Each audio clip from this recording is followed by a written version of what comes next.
Hello there, guys. Welcome back to my channel for one more Chelsea transfer special this summer, as we have plenty more to go with a lot of the transfer window still to go. And Chelsea still don't have a midfield, so there's still going to be enough to talk about for sure. But we're also in the middle of preseason. One more official preseason game to go tonight against Dortmund at 1:30 a.m. for the UK. Various different times, depending on what time zones you live in, of course. But yeah, kind of weird because we still have nearly 10 days to go after this last official game until the first game. So, I mean, we were speaking about in our group chat where we only have, at least I think there's probably going to be one, if not two, behind closed doors, friendly still going on, God knows against who. But I can't imagine this is going to be the last one, but it's still the last one that we're going to see, the last time we're going to see the boys play before the first game of the season, which is kind of crazy because as much as I hate these summer breaks when there's no tournaments going on because everything just feels so stretched out and long, it kind of doesn't feel like that long ago that the season finished, does it? No, not really. It kind of feels like it was just yesterday that we were all kind of hailing the season finally being dead and finally being over. With Lampard and everything at the end of last season, it was getting really toxic. But it feels like now that attitudes are a little better, the mood music is a little better, the squad's a little smaller. It feels like generally things are trending in the right direction. I just hope we can get everything done in time because, like you say, season's not far away now. No, exactly that. First of all, shout out everyone that has tuned in already. Big up CFC Steve and big up RD as well, if you're still here, as you said this before, long before we went live. But shout out to you regardless. A lot of stuff to talk through today in terms of news. Levi Colwill signing his new contract, the whole Lukaku Vlahovic situation, what we think of that, what will happen with that. Also, an unknown club bidding 80+ million for Caicedo. Is that even real? If so, who is it? We'll talk plenty about that. But as Ollie wasn't here the last time we spoke about the Fulham game and also the preseason that I myself didn't really cover on here as I was on holiday, I thought, Ollie, let's have a quick chat about that preseason because like you just touched on, it doesn't feel that long ago with the whole Lampard and everything else just leaving and for finally the season finishing. And that's partly why I'm so adamantly annoyed that we still haven't signed Caicedo, because to me it feels like before we don't have a real midfield, I can't really get over last season because until that problem is fixed, it feels like we're still kind of dwelling on last season's problems. Like obviously a lot of other problems from last season are there and will be there, and that won't be a quick fix. But I feel like we let so many players go, especially in that midfield. Kovacic, Jorginho obviously left in January, Kante left, Ruben Loftus-Cheek left, Mason Mount, I guess, even though it's not really the same part of the midfield. And it just feels like I cannot understand why we haven't fixed that problem yet. I don't want to get too much into Caicedo. We spoke about it at length in the last stream, and we'll talk about it. Please excuse the ambulance sounds in the background. We will talk about that other bid for Caicedo anyway. But do you agree with that in a sense, though, that kind of is one of the lingering things from last season, that we need that new midfield so we can kind of almost proceed and be done with it in a way? Or is that just me? It might just be me.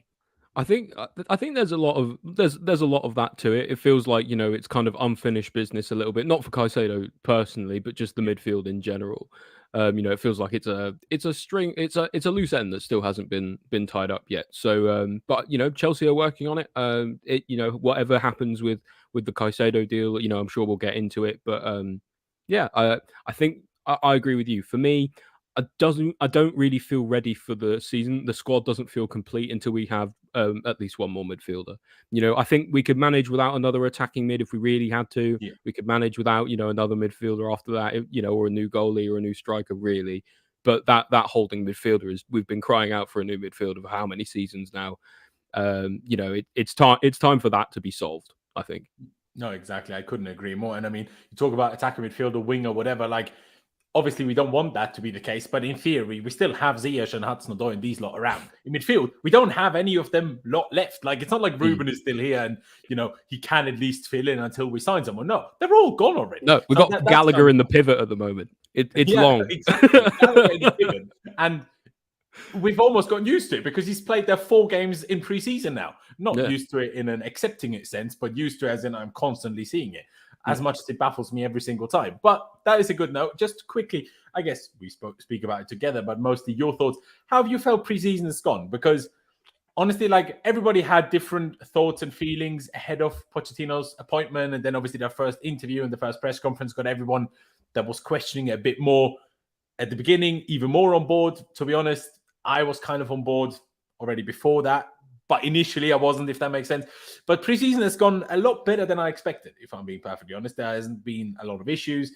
Other than the Chalobah one in the last game, we haven't really had injury problems much. Okay, Broja didn't manage to fly out to preseason, which we were never really told about why exactly that happened. And obviously, Madueke missed all the games until now, hopefully getting some minutes tonight. But in general, I thought it's gone very well. A lot of players have impressed. There's not really been many that have been like dreadful. I think kind of the main one, if anything, has kind of been Sterling. Otherwise, I'm not really sure. Has anyone really been really bad? Not really. So it's gone quite well. Would you agree with that? Or what's been your perspective on preseason? I assume you haven't been able to watch every game either, but I'm sure you've been able to catch up with everything as much as you need to. Yeah, I've been able to watch all the games but one, I think. But I think preseason is going pretty well. So I was one of the people who immediately, when we were first linked with Pochettino, I said, absolutely no way. I said, serial bottler, he's not going to do anything. Like the second things start to go bad, people are going to talk about Spurs and it will just be downhill from there. But so far, he's actually really impressed me, and he's turned my opinion around. He's shown me that I was wrong, and I'm more than happy to be proven wrong in this instance, because he seems like he's got the right attitude out of the players. He's got the players running. The players look fit. That there's a lot of positives to this preseason solely in the fact that we're just seeing things we just didn't see last season. Dynamism, determination. Just running for the ball and running for your coach and wanting to play. And actually trying. And being fit. Like that. I can't tell you how much I think being, a fitter squad this season and a smaller squad this season will benefit us, even with one game a week. I think largely on the most part as well, I'm very impressed with Pochettino because he's managed to implement some kind of style of play quite early on. This sort of quick sort of one-touch passing around the penalty area, sort of little 1-2s and playing vertically and trying to pass the ball in behind rather than what we've done for the last sort of 3-4 seasons, which is essentially pass it around the midfield and the centre-backs until, the opposition dies of boredom and goes home. So it's really nice to see a different approach, and it's really nice to see young players getting chances. It's really nice to see us scoring goals, playing well. It's nice to see people taking their chances as well. Overall, I've been really impressed with preseason. Few little, like I said, a few little loose ends still to tie up, and a few little things that need to be sorted or improved. But that's what preseason's for. I think, I think we'll be ready come August the 16th. I bloody hope so, mate. I bloody hope so. But honestly, I can only agree, really. I mean, HM is saying I should apologize to Win Stanley immediately because he's cooking now.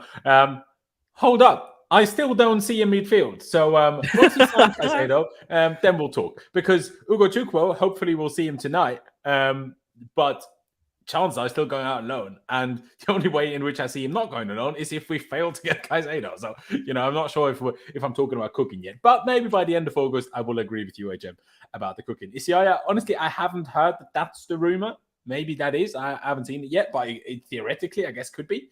I've heard it as well, that they might be the mystery club coming in, but it's a weird one for me because I don't think they can afford him. So, yeah.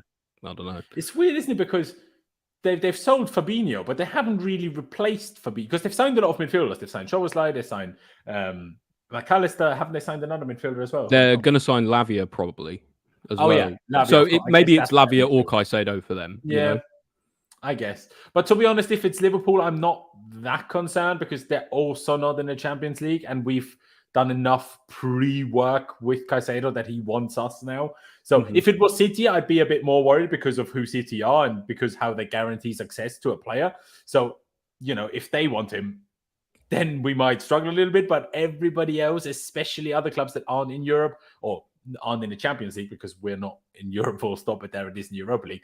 I'm not that worried, but we'll just have to wait and see, especially because Brighton rejected it immediately anyway. So it doesn't really bother me that much for the time being, but we'll get into it in more detail in a second. Stefan, shout out Steve.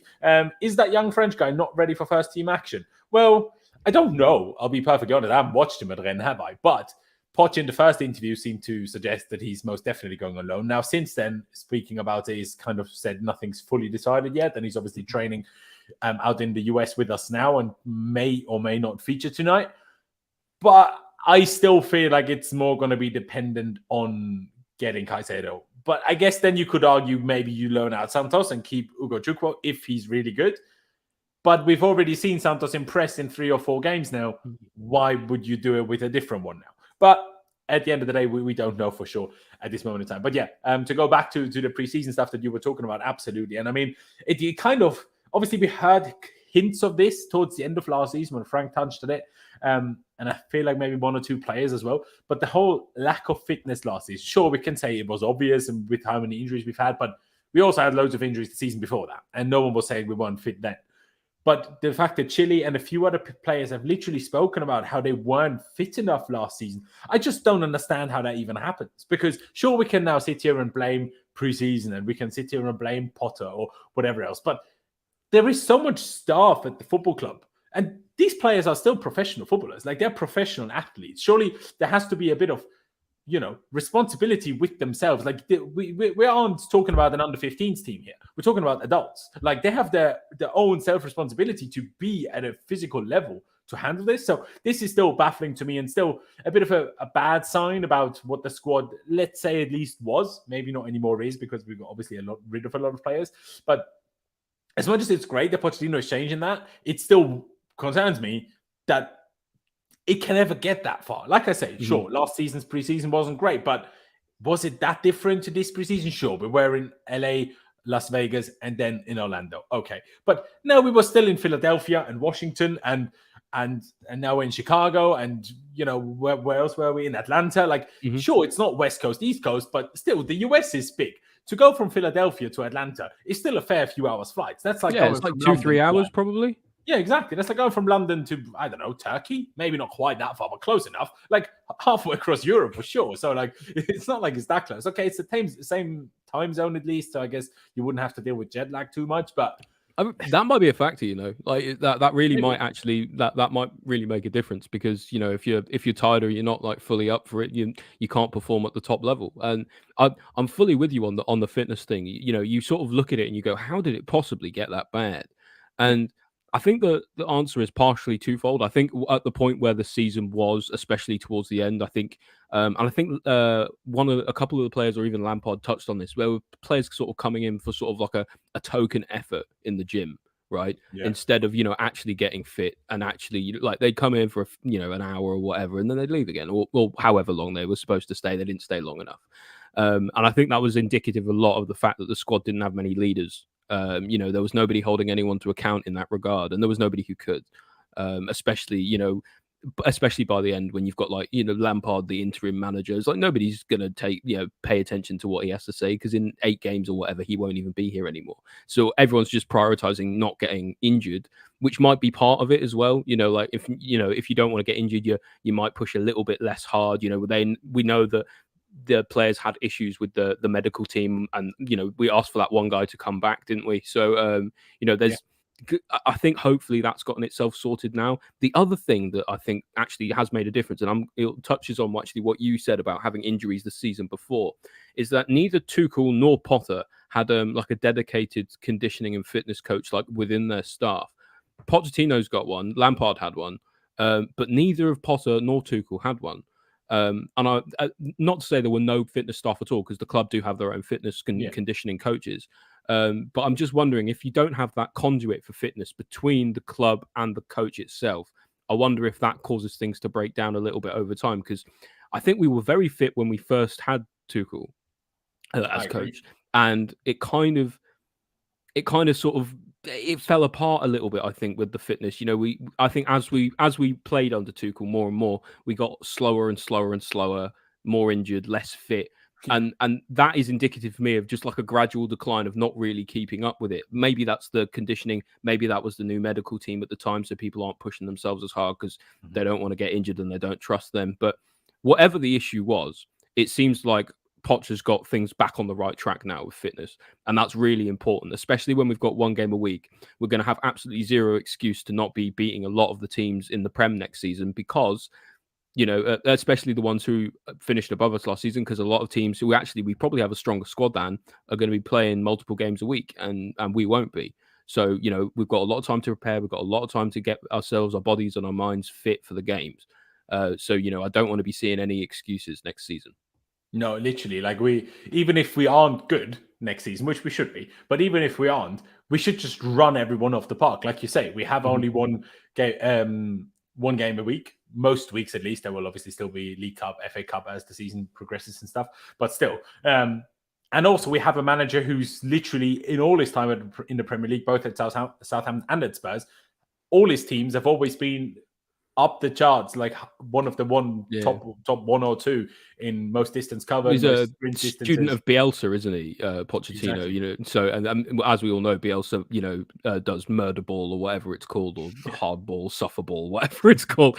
You know, and it seems like Conte, yeah, because suffer ball is Conte. But we seem to be playing some of that now as well. Like, so it seems like everyone's really suffering and you know, but suffering together. And I think that's kind of part of it. You know, Pochettino, almost like an army drill sergeant. He's kind of breaking the squad down to build them back up again. One of the things that I really liked was Ben Chilwell's interview when he was talking about the Gaken test. Yeah. And he said that, you know, we'd done eight out of 10 laps or whatever they'd done. And he said, if you do 10, I'll take you all out to dinner. And everyone finished their 10 laps. You wouldn't have seen anything near that level of commitment last season. So it shows, you know, that immediately Pochettino's got both a handle on the fitness. He's got a handle on, you know, the players' personalities. He's got a handle on the big egos, and he knows how to motivate people. So, you know, I think, you know, you sort of say it cautiously optimistically, but considering, especially in my personal view, how I felt about Pochettino when it was, you know, like first rumored, I think at this point we arguably couldn't have gotten a better coach for where we're at now. Oh yeah, no, I could, and I actually agree with this. And like I was on the same page as you. Like when the rumors first started coming out about Poch, maybe I came about a little bit sooner than you did, but like, you know, is what it is.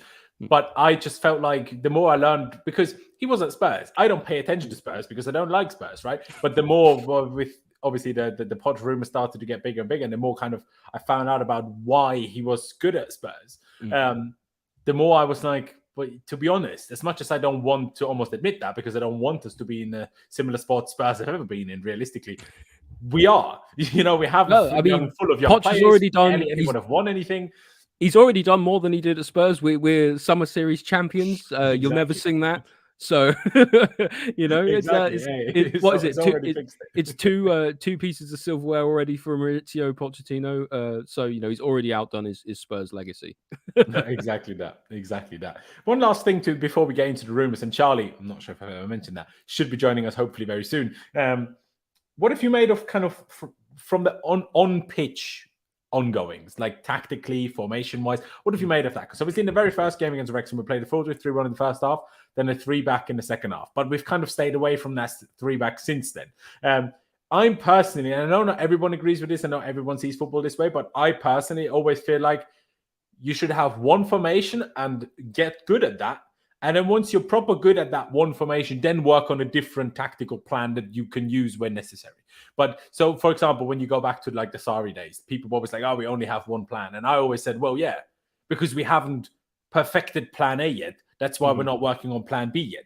Once also Sarri has proven that at Napoli and now at Lazio, once he's in his mind happy with this plan A, then he does get a plan B ready. But we weren't at that stage yet. And I always felt like that was part of the downfall in the last couple of years, because obviously initially Tuchel came in and went 3-4-3 as none of us expected it, 3-4-3 no matter what. But then he started like chopping and changing. And on the one hand, I wanted him to go to a back four, sure, but he didn't permanently go to a back four. He went to constantly to it and then back to a back three, and then 3-4-3, 3-5-2. Like, as much as it's similar, it's not the same. And Potter kind of did the same last season. Sure, we had a few games of the same formations, but especially after that first, undefeated streak in the first 10 games or whatever the Potter had. After that, it became sometimes a 4-back, sometimes a 3-back. And then even within 3 and 4-back, it was different formations. And I just feel like just go with something and let the players get, especially now that we have such a completely revamped squad, let the players get used to each other in one system. And then once we're at a certain point where they know each other, where they can play each other, where they're comfortable, and also where they have one system down, then you start to stray away from that. So I hope that we stick to, is 4-2-3-1 necessarily my favorite formation? No, but it's an okay formation that I'm reasonably happy with. So if that's what he's going to go with, fine. But I just hope he sticks with it and we do that for a while. Do you see it the same way, or do you like the flexibility? Because I know Pais, for example, is one of those guys. He manages to be flexible, and it's not like I don't.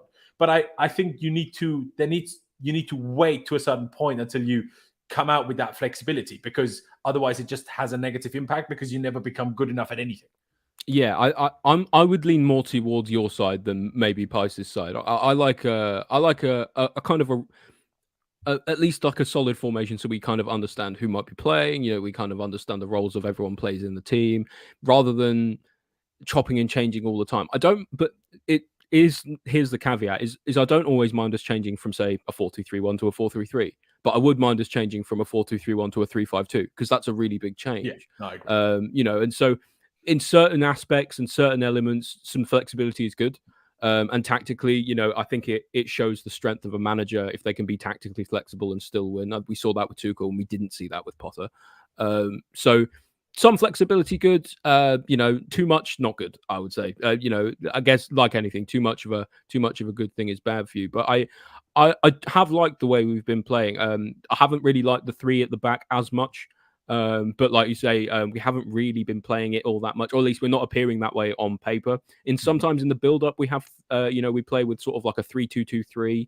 Yeah. Sort of the classic old or new WM kind of formation that Pep was doing last season.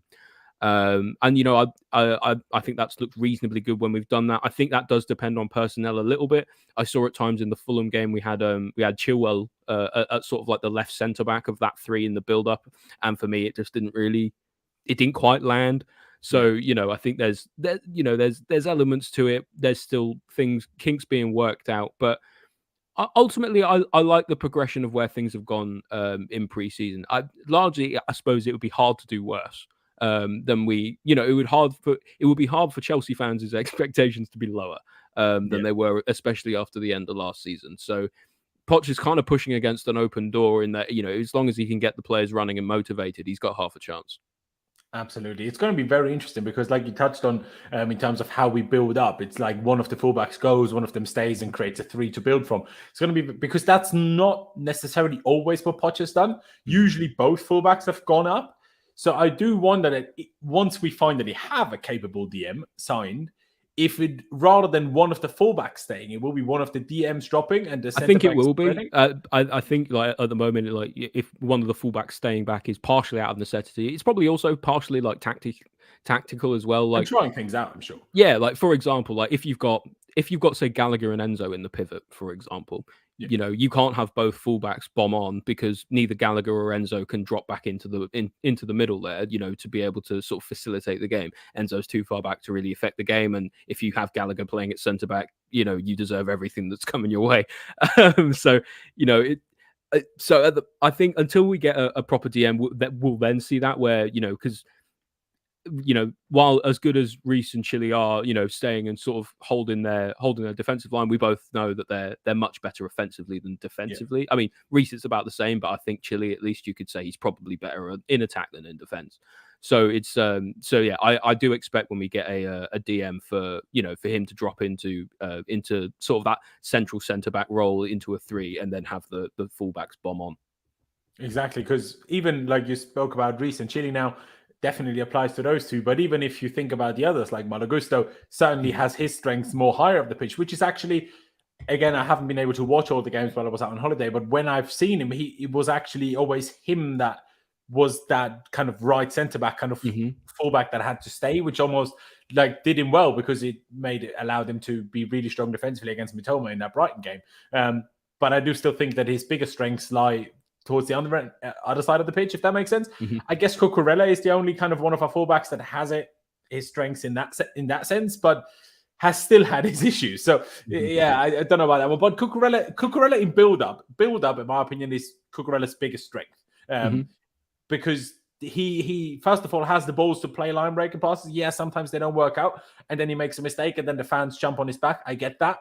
But still, managers sometimes want that. And, if he's already getting crucified anyway, what difference does it make? Exactly. If he gets crucified a bit more, I suppose. But yeah, that will be very interesting. But not just Cucurella for left back. We don't know what's going to happen. Lewis Hall looks like he might or will be going out on loan. But Ian Martin looks like he might stay. Whether that is going to be in an attacking capacity or in the end a left-back capacity, we don't know. We'll have to wait and see. But if it is in a left-back capacity, he is also certainly much more suited for the bombing forward rather than the staying in a three. So, I'm very intrigued how that's going to go once we have, hopefully, fingers crossed, signed Caicedo. Charlie's not here yet, but I hope he does turn up soon. I guess we were talking about in terms of how Poch has already started to, win us over at fans, but also proven how many positive things he's Caicedo to Liverpool. Who said that now? Because Ben Jacobs has literally said that it was not Liverpool's bid, but we'll get to that. But yeah, in terms of how Pochettino has convinced everybody and, changed everybody's mind, one of the things that he seems to have been able to do is, I'm sure it's not all Pochettino's work, but Levi Colwill has signed a new contract at Chelsea, and you could argue, now Caicedo is still yet to come, but you could argue that's going to be the biggest signing we're going to make this summer because, well, first of all, if he didn't sign a new contract eventually, we would have to splash real big on a centre-back very soon. But also, it seems like the Pochettino played quite a significant role in convincing Levi to sign that contract. We'll just quickly read through the statement. We'll also play his little interview clip that they made in the second after that before we give our thoughts. But yeah, Levi Colwill signs new Chelsea contract. Chelsea Football Club is delighted to announce that Levi Colwill has signed a new 6-year contract with an option for a further year for a total of 7 years. An academy graduate who started training with Chelsea at the age of 8, Colwill has established himself as one of the standout young central defenders in European football, and this summer helped England win the European Under-21 Championship. The 20-year-old has featured throughout pre-season under head coach Mauricio Pochettino and has now extended his stay at Stamford Bridge. It's always been an easy decision, said Colwill. As I've grown up, all I've known is Chelsea. I've spoken with the manager and he's given me reassurance, the trust I needed. He's spoken with me not just as a player, but as a person. It's made a big difference. Co-sporting director Lawrence Stewart and Paul Winstanley said Levi is an outstanding player who has risen to every challenge in his career so far. We are thrilled he will remain at Chelsea for years to come. His journey from academy to first team is testament to his talent, dedication, and determination. Everyone at the club is now looking forward to watching him thrive at Stamford Bridge in the seasons ahead. Colwill signed with Chelsea as an under-9s and progressed through the academy ranks at Cobham. He became a regular for the under-18s during the curtailed 2019-20 campaign and featured 5 times for the development squad. He became a fixture in the development squad's defence the following season, despite only being 17 years old. For much of the campaign, Colwill's defensive instincts and smart use of the ball stood out, and he earned a loan move to Championship side Huddersfield Town ahead of the 21-22 season. Colwill needed a little time to adapt to the men's game. He made 32 appearances in all competitions for Huddersfield, who reached the Championship playoff final. The Terriers were narrowly beaten by Nottingham Forest at Wembley. And then, as we all know, after training with the Chelsea first team squad last summer, Colwill continued his development on loan at Brighton and Hove Albion. He made 22 appearances for the Seagulls and impressed in the heart of defence. The defender helped the club to 6th, their best ever Premier League finish. He then turned up with the England Under-21 squad, was part of a defence that didn't concede a single goal en route to claiming the European Championship. Colwill was subsequently named in the team of the tournament by UEFA. Congratulations, Levi. Ollie, would you agree that this is arguably one of our biggest signings? Now, it's not a new player, but it's certainly big that we managed to keep him because Liverpool wanted him. I mean, Brighton wanting him was never really a concern because much bigger clubs than Brighton wanted him. But big clubs wanted him, and obviously with how we kind of shipped him out last season before ever really saying much to him, good old Tuchel, and his dealing with younger players. I still just imagine Tuchel wasn't here last season. We might still have Billy Gilmore. Would need one less midfielder that we needed to sign for flip's sake. But listen, if he wasn't in charge of transfer negotiations, we might have Chouameni and we wouldn't need a DM at the moment. So yeah, and that. We might also not have to deal with Raheem Sterling on a daily basis. Do you know what I mean? But exactly. You're also excited about Colwill signing into contract. Obviously, we've known it for a couple of days now, but I guess before that, it was a little bit up in the air, especially with, the club's wage structure nowadays and us maybe being a little bit concerned. What would other clubs offer Colwill? Would that maybe entice him to look elsewhere if they made him much bigger offers? But seemingly, I don't know exactly what he's going to earn, but seemingly we did enough to make him stay. Yeah, exactly. It seems that we've done enough to ensure that Cole will stay, and it seems a lot like that is partially, in some large part actually down to Pochettino.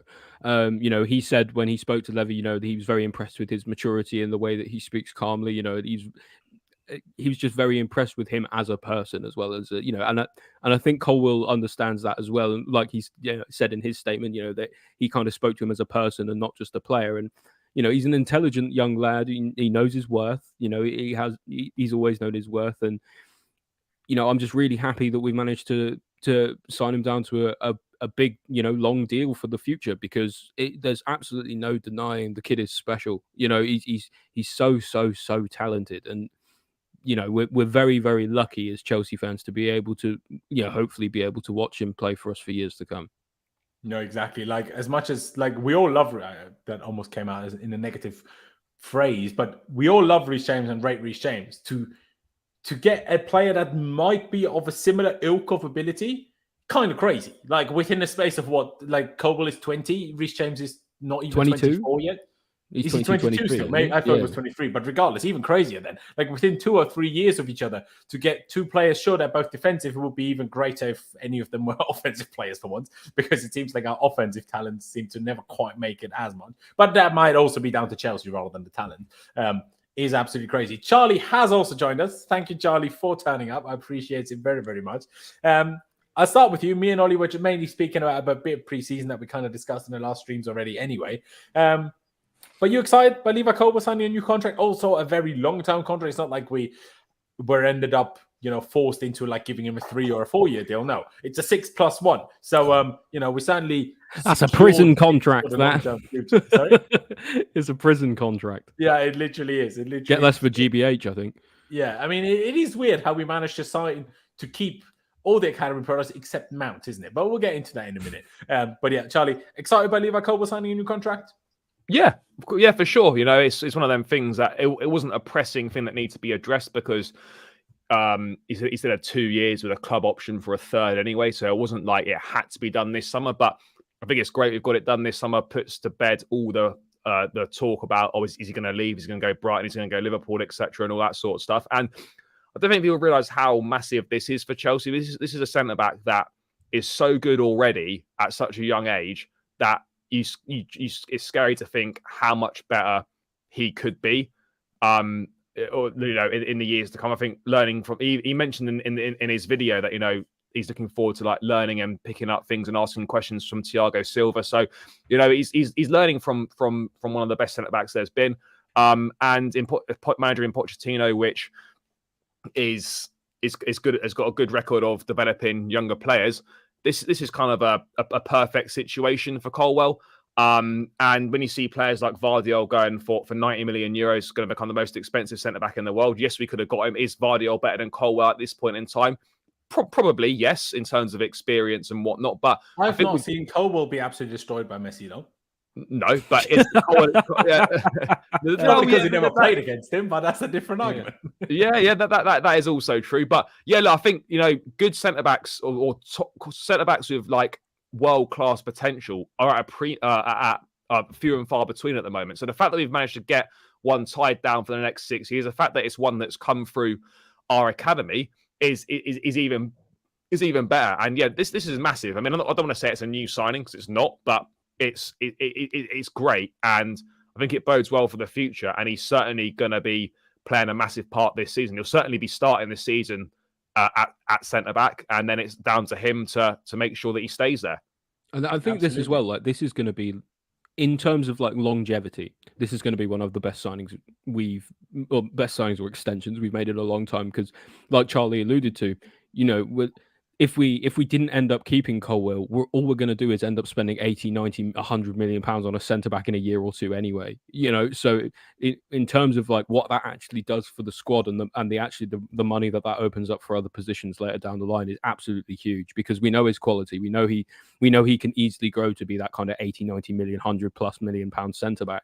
So having that in house and having that essentially for free, other than wages, not having to pay a transfer fee for that is absolutely enormous for us for the future. And it's not a massive, I mean, obviously it's big money, in general, but it's 100k around that amount. That's not an extortionate wage for Chelsea to be paying out for someone of his quality for that long. So I think Mudryk's on similar, isn't he? Yeah, I think 97 or something. So yeah, something the fact that we're getting players to sign on. Not a pittance, of course not, but in terms of Colwill could have earned a lot more at another club if he wanted to. Brighton. So, Well, Brighton probably could have paid him more than 100k, I would have thought. But I think their top owners are only like 60 to 90k. I think it's Dunk or something who's on that much. But to get him tied down to a contract like that on what is a very reasonable wage is another massive plus as well. You know, directors and owners are coming for a lot of criticism, but I think the way they're changing the wage structure, the way they're managing to get players to stay, obviously not everyone, but the good ones at least, is a big plus. So yeah, I think he's going to be a superstar for us. And yeah, to get him tied down now and put the questions of his future about his future to bed is a big plus, because you know he didn't sign this summer. It'd just be rumbling on all season. Is Colwill going to sign? It would just be rumbling on the whole time until he signed the new deal. It would be the sort of thing. It would distract from the season. Yeah. You know, it would. You know, maybe it gets in his head. Then maybe in January Liverpool or someone could give him an offer. It turns his head. And it's just so easy, like without having, the second you sort of start to hit that sort of approaching 2 years left in their contract, there's so many things that can like go wrong. And it's just so nice that, like you say, Stanley and Co have been in for a lot of stick, but this is one thing that they've got spot on. Yeah, for sure. I couldn't agree more. And just to explain it to JC in the chat here, we just read through it a second ago, but yeah, Chelsea literally said it in the first line of the official statement. Delighted to announce Levi Colwill has signed this new 6-year contract with an option for a further. So it is clearly 6+1, not 5+1. But I mean, you are happy to hear it anyway. But yeah, what does that take him to? Sorry, like how? 29. He's 20 now. Yeah, so 20. So it takes 26, 27. Oh, yeah, 27, yeah. Yeah, 26, 27. And that's great. Hits his prime, more like roughly, yeah. And that'll be good for him as well. And if he's still really good by then, whatever we would want to pay him at that point, it'll be worth. So, yeah. I think we should mention, I'm very sure that there are clauses in this contract that he has signed that once we make Champions League football again, he will most certainly already on that contract right now. That's what everyone's on, though, aren't they? Everyone's on incentive-based contracts. Basically, we want to be paying him more because it means the team's done well. Mm-hmm. Yeah, exactly. And also, if we kept him on 100k now until he's 26, well, then we'd probably struggle to keep him permanently because, other clubs, especially with football inflation, keeps moving the way it is. Players are probably earning 400 bags a week by then, by 2020, I don't know, 7. So, but yeah, it will most definitely be, incentivized and not be at 100k forever, that's for sure. But yeah, I think there's not much else to speak about Levi Colwill, but I do want to quickly I guess show on screen and show on stream Levi's quick video there, because he says a few nice things. So let's just highlight that together quickly, and we'll see that. Yeah, signing a new contract, getting some pictures out here right now in Chicago. Yeah, I remember being in the old dome, coming in as a trialist. I was real nervous at the time. I remember going in and training, really enjoying it. I had a 6-week trial, and then on my 9th birthday, that's when I got offered the contract, and I signed it there and then. I never thought I could become what I've become today through all the hard work. There's no better feeling, and I wish I could live that day again. That's always been an easy decision, I've grown up, all I've known is Chelsea. Spoke to the gaffer, he gave me assurance and, gave me that trust that I needed, just with simple things like talking to me, making me feel like not just a player, but also a person. I think it's made a big difference. I think he pushes us hard, so off the ball, making sure we do run, making sure we're doing everything correctly and being professional. I think that's the standards we need at Chelsea. As one of the biggest clubs in the world, I hate losing as a player, and my dedication every day. Being a footballer, it's the best job in the world, but you have to work hard. That's how you become the best, and that's how you improve. And, especially working with, Thiago Silva, one of the best defenders in the world, I think I can learn so much from him, and hopefully I can just pick up little tricks and also be there to, ask him questions of when I need things. I think that'd be the main thing for me, growing as a player. Being at Stamford Bridge, it's an amazing stadium with, like I said, exciting players we've got. It's going to be a great atmosphere going on in there. I can't wait to be there for our first game against Liverpool. I think the fans are going to love this season, and we're going to have Stamford Bridge rocking. I do always wonder how much of this, they think of themselves and how much of this is literally a script they're given.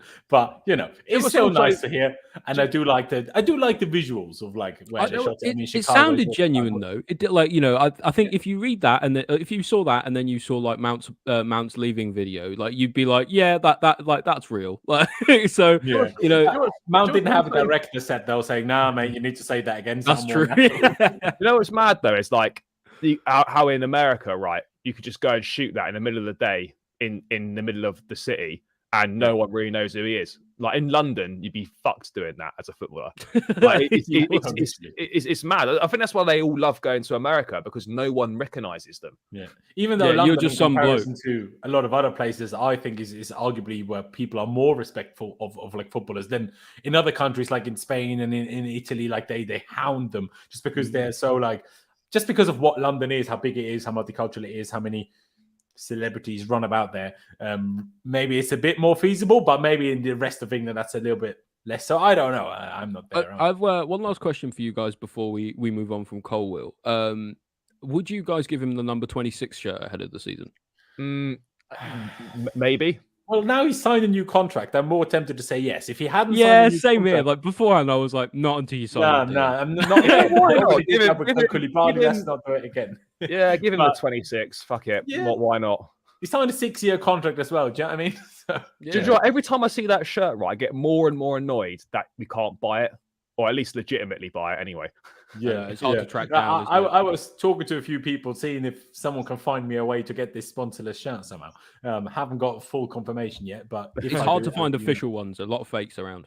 Yeah, Yeah, exactly. I'm trying to get do an you know official what, though? one. Like, Like, people how that it's know just a people. bit of a tangent, but how feasible is it to go sponsorless for part of the season at least? Because Nottingham Forest don't, like, for large parts of the last season, didn't run a sponsor, and then when they did, it was a charity sponsor in UNICEF, and then again they've released their shirts this season, no sponsor on them. Why can't we go sponsorless for a season? I know it's big money and all that, but if Nottingham Forest can do it and be all right financially, then surely we can. I mean, we can financially, I'm sure. Like, I mean, we've done it so far already, so I'm sure we could. But it just looks so much better. Yeah, I do wonder if they. I would really like it. They're not going to do it, but because they've said they're not going to do it. But if they just ran the shirts, without any sponsors or anything, I bet they'd sell 40 million's worth. That's probably about what we get for a front of shirt sponsor anyway, right? Yeah. It'll be I'd an buy all- one. it- I'd buy one. Would you buy one? Mate, it'll be the best-selling Chelsea shirt in years. Honestly, Yeah. they would Like make this, so it much- looks so good, man. It looks so good. very but clean. obviously, a new sponsor could make it look even better, but it could or also could make it look shit. Yeah, it depends who it is. does. Yeah. Like with Well, Paramount not Plus, steak, on it will be please. a banger. Stupid Premier League. But like, I still find that utterly outrageous. I understand the whole legal reasons for where they show Premier League in America, but I'm like, all sorts of clubs all over Europe have Paramount Plus, but because we're in the Premier Inter League, do, we don't can't. they? That's some bullshit. That is. Sorry. Inter do. They have Paramount Plus. Yeah, Inter and Union Berlin do now as well. So various clubs. It's just us that can't, which is a bit annoying. Crispy, unfortunately, it won't be Nintendo. Oh, that would be so good, but yeah, It would they be don't, good they to don't be do that fair. anymore. No, not quite. But yeah, let's move on from Levi Colwill and let's talk about. I know the Caicedo stuff, but I still think that's Brighton media talk, media briefing. But we'll get to that in a little bit. First, I do want to start with, to me, is the biggest story. Well, it came out yesterday, but it's still kind of going on today. The whole swap idea between Lukaku and Vlahovic, between Chelsea and Juventus, has come back up. We've apparently, earlier in July, already decided against doing that, Fabrizio said. But now, we are so desperate to get rid of Lukaku, and Juve are quite desperate to get Lukaku and also to get rid of Vlahovic, that the talks are back on. But, and to me, the big but. Now, I'll just make one thing very clear from the start. I don't like Vlahovic. I don't want Vlahovic. That has not necessarily just footballing reasons. I don't want to make YouTube too political, so I'm just going to stay away from that and try to explain my footballing reasons for why I don't, because it's not just non-footballing reasons why I don't think he's a good signing, but I will try to stick to football as we are here. But Lukaku plus £35 million. Now, if it were to happen, it probably won't be that. But that's still what Juventus want. To me, that would be an absolutely awful deal. Lukaku literally scored more goals than Vlahovic last season. why should we pay another 35 million? I know he's younger, but like, what? Are you dumb? Like, this is mental to me. Why would, like, honestly, any more than on even 20 million on top is arguably too much. But I understand, age and, we are so desperate to get rid of Lukaku. I get it. But anything over 20 million extra on top of Lukaku, to me, is ridiculous. Like, utterly ridiculous. Because Vlahovic, to me, is literally just a younger but worse Lukaku. Like, plays stylistically, they are so similar. They're both left-footed. They're both tall. They're both quick on long distance, but not so quick in acceleration. Obviously, with their size, makes sense. I'm not sure if one of them is better than the other in terms of the weak foot or whatever, but they have so many similarities. They're both, have only ever been good in Serie A. Okay, Lukaku has also been good at Everton, but it's like, are we really, I don't know. Like, look at all the recruitment that Chelsea have made in the last 7 months.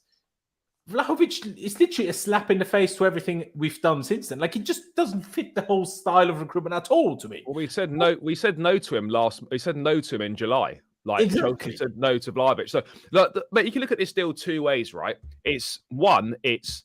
It's two teams that are desperate to shift strikers that there's no market for. And this is the only way for us to basically get rid of them. There's no market for Dusan Vlahovic, and there's no market for Romelu Lukaku. Then the second make it a straight swap. And then, as much as I don't like Vlahovic, then I would understand it. But we're talking about paying 35 million. They're never going to take a straight swap, though. The straight swap's never going to happen. Then they can't be that desperate, can they? But the positives, the pluses to the Vlahovic deal, right, is you're getting a striker that's 7 years younger with a lot of room for potential to improve, right? You're getting 300k a week wages off the books. Yes, Vlahovic's wages would be big, but they wouldn't be 300k's worth of wages. You've got someone that can develop under Pochettino. You've got someone stylistically, at least, that should be suited to the Premier League. So those are the plus points. But then my big thing is, right, if we didn't want him, if we said no to him in July, and Chelsea are still discussing internally whether they want to go for him or not, like, my big worry is that would we be doing this deal for the right reasons? Are we doing it because we genuinely want Vlahovic and we feel that Vlahovic is going to be a good fit for us and Pochettino can develop him and mould him to suit the Chelsea system? Or are we doing this deal, as I suspect if we do it, are we doing it not because we want Vlahovic, because we want to get rid of Lukaku more than we want Dusan Vlahovic? And if that's the case, that is absolutely no grounds whatsoever to be signing a player.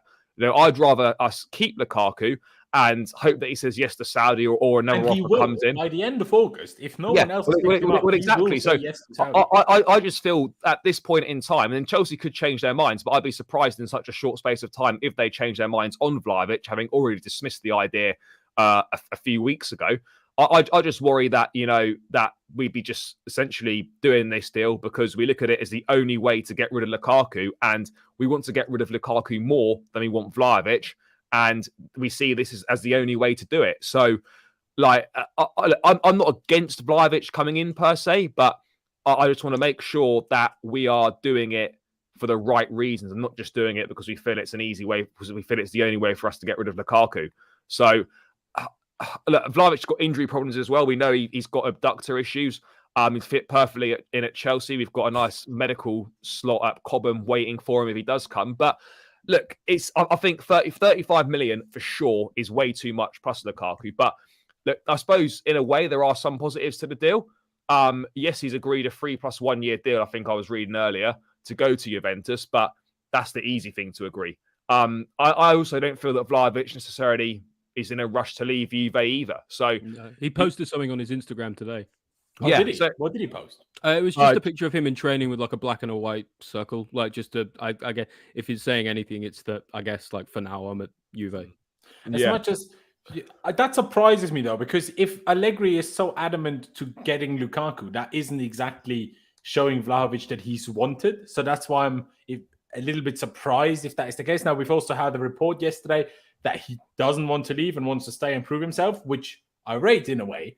But I don't really understand, because if your manager wants another striker who is basically like you, just older, what more sign do you want that they don't want you? Do you know what I mean? So as much as you then want to stay, if they want to buy a different striker that's like you, but they want him, then you're not going to play much, are you?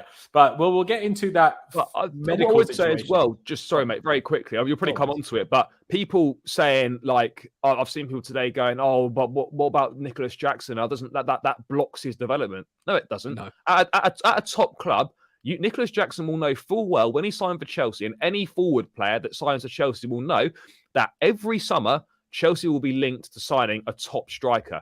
Demba Ba said the exact same thing today. And you have to expect it, and you have to be ready for it, and you shouldn't shy away from competition. You need to show that you're up for the challenge, and competition is to be expected at big clubs. You can't sign for Chelsea as a centre forward and think the club's going to be linked with no other forwards or no other forwards are going to come in. That's always going to be the case, and competition pushes you on to perform better. It motivates you to do better, and you can learn things from other players. So this idea that this is bad news for Jackson is an absolute nonsense. It really is, because you need to have competition and you need to have strength and quality and depth. So we shouldn't be shying away from this because I agree with that. I don't think it has anything to do with Jackson, but who it will affect is Broja. And I think Broja nothing for Chelsea though. That's the thing. Like absolutely, but isn't he allowed because he hasn't had that chance yet? Yeah, neither is Vlahovic. But neither's of course neither is Vlahovic, but Vlahovic hasn't been here since he's 8. No, but what I would say, and Broja doesn't earn 200+K, which Vlahovic. But with Broja though, like I feared this for him as well, is that not being fit enough to come on the pre-season tour has been a massive, massive problem for him, because Jackson's done way better. Who knows? Maybe we would have been after Vlahovic regardless of Jackson would have done has done way better than I think people expected. We've got no idea what condition Armando Broja is in. He's not going to be fit to start the season anyway, because he's not going to have played no minutes in pre-season anywhere at all. And if it's behind closed doors at Cobham, yes, it's football, but it's not the same as a competitive game.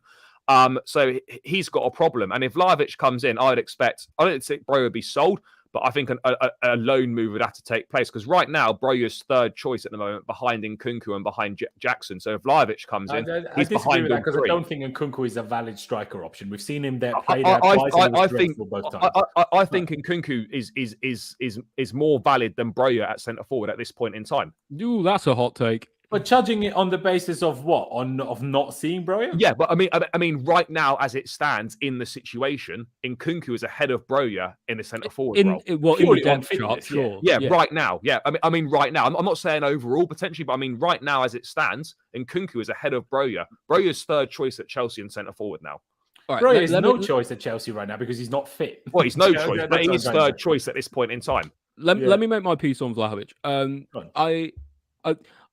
The reason I am not really for this move, I've seen like the arguments for and against, and Charlie's laid it out really, really well. For me, I'm just not really sure he's that good. I'm not sure he's good enough really to lead the line for what we'd be paying for him in wages, transfer fee. Yes, it'd be nice to get rid of Lukaku, but I don't think it's worth swapping one slightly lazy,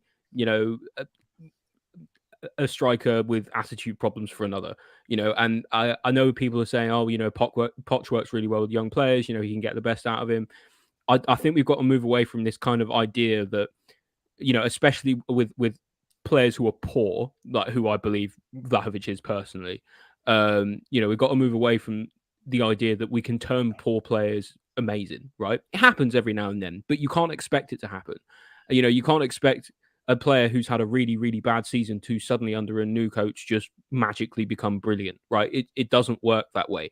You can't sign players based on that logic. You kind of have to, especially for someone who's not, like a young kid that we're trying to sign. Vlahovic is 23 years old. It's, you've got to look at what he can do, what he is doing, not what he can do, and what he is doing isn't enough. Yeah, no, I agree. And Craigo in the chat shouted and says Lukaku was an expensive mistake. Just accept it rather than making another rash mistake. 2 wrongs don't make a right. We've been smart this summer. Don't buck the trend now, Chelsea. And I couldn't agree more. And with really what both Charlie and Ollie have said, even, I think the 35 plus Lukaku is also crazy expensive in a way. Let's say if we could get him for Lukaku plus 25. Let's say we could negotiate it down to that. The only part of it that I'd understand as a logical move from a Chelsea perspective is that you'd hope, even if he's not amazing for us, because his actual value is still higher than that, that in 2 years' time, you now essentially buy him for 25 million, and in 2 years, you can sell him for 50 to 60. So I understand from a maybe financial perspective and allowing us other bigger signings in the future, I understand maybe why that would be financially enticing for the club. But then there is also the worry, what if it doesn't work, right? Like Lukaku. What if it doesn't work and then you have a striker on fairly big wages? We don't know the exact wages he would be on if he came to us, but let's assume around 200k, just as a benchmark. Plus, obviously, if he doesn't really work out, and what we see on screen that he has some sort of medical issue going on, which mean he could actually fail a medical test if he were to take one, which we don't know for now. In 2 years, what if you can't sell him then? And then we're in a similar situation with Lukaku, where you're trying for the life of you to find a club to get him to, but no one that has enough money to buy him wants him, and all the other clubs that would want him have anywhere near enough money, and then you're stuck in a similar situation. Now, of course, it doesn't necessarily have to work out that way. He could be amazing for us, and in 3 years' time, we're like laughing to the bank because we have a great number one striker. But like Icy here says, what if Poch wants him? I don't care. Exactly. My counter argument would be that, well, Tuchel wanted Sterling and Aubameyang, and Cucurella. And Cucurella. What do you think it means for Polo, and he didn't want Gilmour, and Conte wanted Bakayoko and Zappacosta. Do you know what I mean? Like, a manager wanting something, that's the whole, that's what we all complained about. And we didn't have a proper recruitment staff. Now we do. And now I don't give a shit if Poch is like, what do you think it means for Wahi then? If this swap deal goes through and Vlahovic arrives, do you think we still go for Eli Wahi at Montpellier? I think, yeah, and we just send him to Strasbourg. Yeah, I don't think if we sign, I don't think that affects it. I don't think he will be ahead of Broja. Why would he? No, I don't think he'd be ahead of Broja, because Broja's coming back to fitness. I think when they're both fit, Broja would start ahead of Wahi. Exactly. And the only thing to get back to the whole Nkunku being ahead of Broja thing, but who's the number 10 then? So that's why I'm like, there's also that issue as well. Really, Gallagher. No, I'm joking. Yeah, exactly. I mean, look, you'd like to think we'd get a move on and sign Mohamed Kudus or Michael Olise, but I mean, there's exactly really... us and move ons. I do wonder about that specific spot though, because in the last game we had Ian Matson playing off the right, so it does show that we probably do need someone there. We 100%. But I guess Madueke is also currently injured, so once Madueke that's is true. back, yeah, that is less of a necessity. But yeah, no, I'm just expecting Jackson or whoever signs and Nkunku to start. So therefore, Nkunku will have a 10. Why would you then take him out of that position to play someone else in the 10 and Nkunku up front? That makes no sense. Then you just play someone different up front and leave Nkunku in his position. It just makes. That's why I don't really consider Nkunku as a striker option unless we sign a really good 10. And so far we haven't done that. Sure, if Kudus comes in, if Olise comes in, as much as Olise hasn't really played as a 10 yet, but apparently at Chelsea we see him as a 10. Make of that what you will. Are there no rules that maximize the players you can send on loan? There are actually. Steve. Only 7. Yes, but only internationally. Yes, in England you can loan as basically as many as you want. Still. But also, we're planning on getting around that because Strasbourg themselves are buying players, right? So exactly. that we're not buying the players, sending them to Strasbourg. Strasbourg is buying the players themselves. Like look at Zakarian, for example. So he wouldn't fall under a loan player for us because he's technically Strasbourg's player. Exactly. Well, I would also agree that actually I've seen it in the chat as well. I actually think Wahi is better than Broja. Wahi scored 20 league goals last season. So did Balogun. So did Lacazette. I think Balogun's decent though. But what I'm saying is it's I don't think Ligue 1 is the pinnacle for strikers. No, definitely not. But look, I like Broja, but I don't think he's as good as we're all making out at this point in time. He's got a lot to prove. He's done what? I think there's a lot of unknowns around him. I think he's done at Southampton. Very few. He had 6 months at Southampton where he was good. But he had 6 good months at Southampton. After January onwards, he was shit. True. And at Chelsea, he's true. I mean, that's young players though; they're inconsistent, aren't they? No, it is, of course. And at Chelsea, he had moments before he did his ACL. But ultimately, as we agreed, there's potential there, sure. But there are a lot of unknowns with Broja. You wouldn't hang your hat on Broja at this point in time to deliver for Chelsea next season. No, but that's why he's part of the squad. Yeah. I mean, I personally feel if Vlahovic does come, Broja's done this season. He'll have to go on loan. I think Broja's situation is really, really critical now because we're approaching the point that the club will move past him. You know, like the club will develop, and it will pass him over, and he'll be in this situation where he's kind of a bit like Hudson-Odoi's been left in, where he's just kind of in limbo.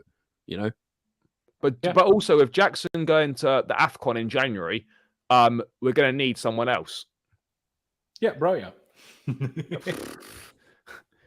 Hey, I still firmly believe if Broja didn't pick up that ACL injury, we wouldn't speak about half the striker necessities we would right now, because we would have had a capable striker for the second half of the season. Well, and if you got that second half of the season... but it's if buts and maybes, isn't it, Lauren? So, yeah, he would have played a lot of minutes last season, which is the frustrating thing. We would have a much better idea about him, but obviously he would have also developed. And that's the thing. Like I think we've got to also see when he comes back how good he is. You know, like has he lost that half a yard of patient with him as well? Has he lost that half a yard of pace? You know, ACLs do that to some players, especially quick ones. You know, like you look at a lot of players who really better players than Broja have not really recovered from ACLs. So I guess we'll see. Yeah. Absolutely. No, absolutely.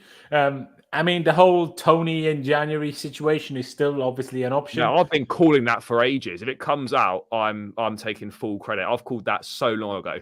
It doesn't work for AFCON. You've called it as in it would happen, or you've called it as in... No, I've been manifesting it. It doesn't solve the AFCON problem, though, because actually we wouldn't get him until, late January, early Feb. No, it doesn't solve the AFCON problem, but yeah, I don't know. It's a possibility. Let's deal with the AFCON problem when we get to it, shall we? You never know. Kudos. You never know. Senegal might get knocked out in the group stage, just then Jackson would only be gone for 2 weeks. But if we sign Kudos as well, that would be Jackson and Kudos fucking off to AFCON in January. Very true. Very true. Which is an issue in and of itself, really, because Kudos could also play as a striker. Now, yeah, he could. Not really as a striker because he's played at Ajax, but Ajax. He's a striker in the same way Nkunku's a striker. It's like not really, you know. Yeah, no, exactly, but arguably even less so because obviously he played at Ajax, who is like even more so. Total football and everything. But yeah, that is obviously this report that came out from yesterday. I'm not really sure how good Giova Albanese is, if I'm being perfectly honest. But yeah, there was obviously a report yesterday that he's not actually willing to leave Juventus and not open to joining Chelsea. He wants to stay at Juve to prove himself, which, you know, all the best to him. Stay there. As long as you don't come here, I'm happy with you. Do you know what I mean? But yeah, we'll just have to wait and see what Chelsea do, really. I hope it doesn't happen. If it does happen, I understand it from a financial perspective because, like I say, you in an ideal world, you can sell him on for profit if he doesn't work out that well for us, but not awfully in 2 years. It just, because you make money. I think for me, like it just screams a classic sort of Chelsea striker flop. Exactly, and why would we do that? I have no, like, you know, other than the things we've talked about, you know, about ifs and buts and it, like that's just the vibe I get.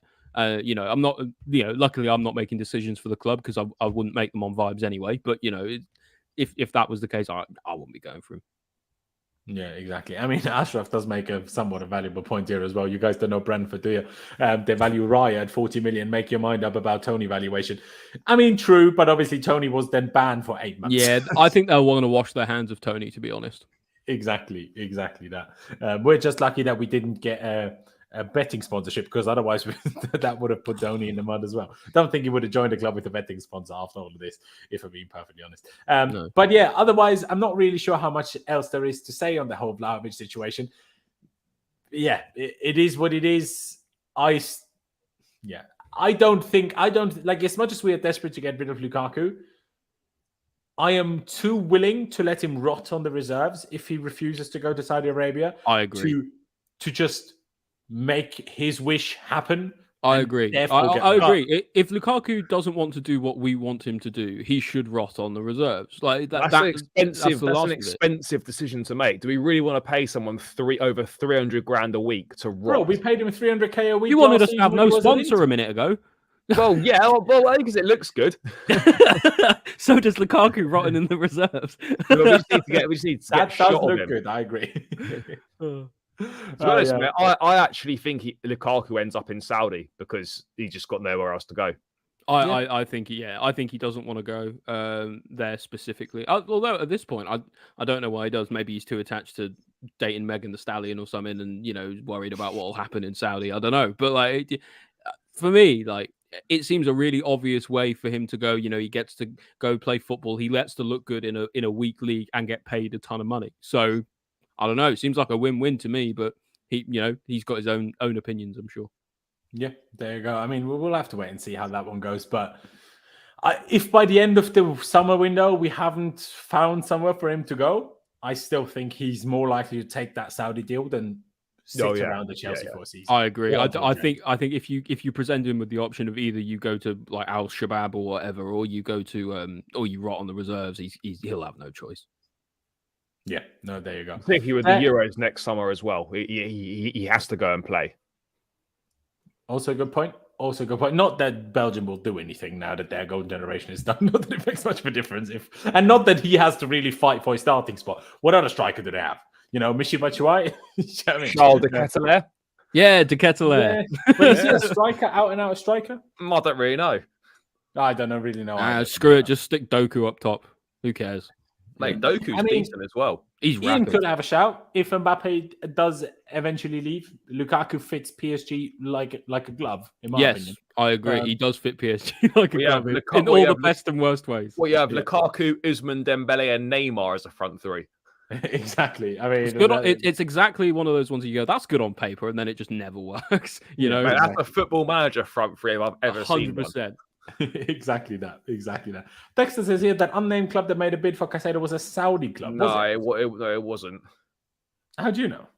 Because it's been confirmed as a Premier League club by Ben Jacobs. Oh, was it? Okay, fair enough. But it was also confirmed by Ben Jacobs that it wasn't Liverpool. So who else is it? Well, City. I'm almost rather it be Liverpool Man than United, maybe. I think it's City, if we're being honest. I think City is why the would only City just realistic randomly make a bid? I mean, you know what? I had this up now because the Chelsea officially announced Ugochukwu, but let me just bring up this Ben Jacobs tweet here. So obviously, as we've all heard, the report from the Brighton outlet that there has been from an unknown club a bid of £80 million plus for Caicedo. But what it says here, it does say Premier League club here, but Caicedo's camp wasn't even informed of the bid of who it is. So like that just doesn't scream City to me. Like City, why would City just randomly make a bid? But also without talking to the player, without like what's their benefit? I agree. It does. This whole story to me seems really fishy, right? It first was broken by Andy Naylor, right? Brighton's mouthpiece, on Twitter. For me, I think this is total nonsense. I think anything coming from him, about Caicedo is all it's going to do is going to whip up a media storm on purpose to get us to either pay the valuation Brighton want or, to get us to pay more than we currently are willing to pay. For me, especially the fact this whole thing, like the club's confidential, like it's a load of nonsense, it just. If a club wants to bid for him, they would have bid for him loud and proud, right? Because he's one of the best midfielders in the Premier League. So, at that point, it just doesn't make any sense to keep it confidential. It just doesn't. No, exactly. And as Ben Jacobs said in his own follow-up tweet, he says the bid could be legitimate, but if so, those close to Caicedo are yet to receive specific details. So then it's not really anything for us to worry about, even if it was legitimate, in my opinion. And it could also be a tactic.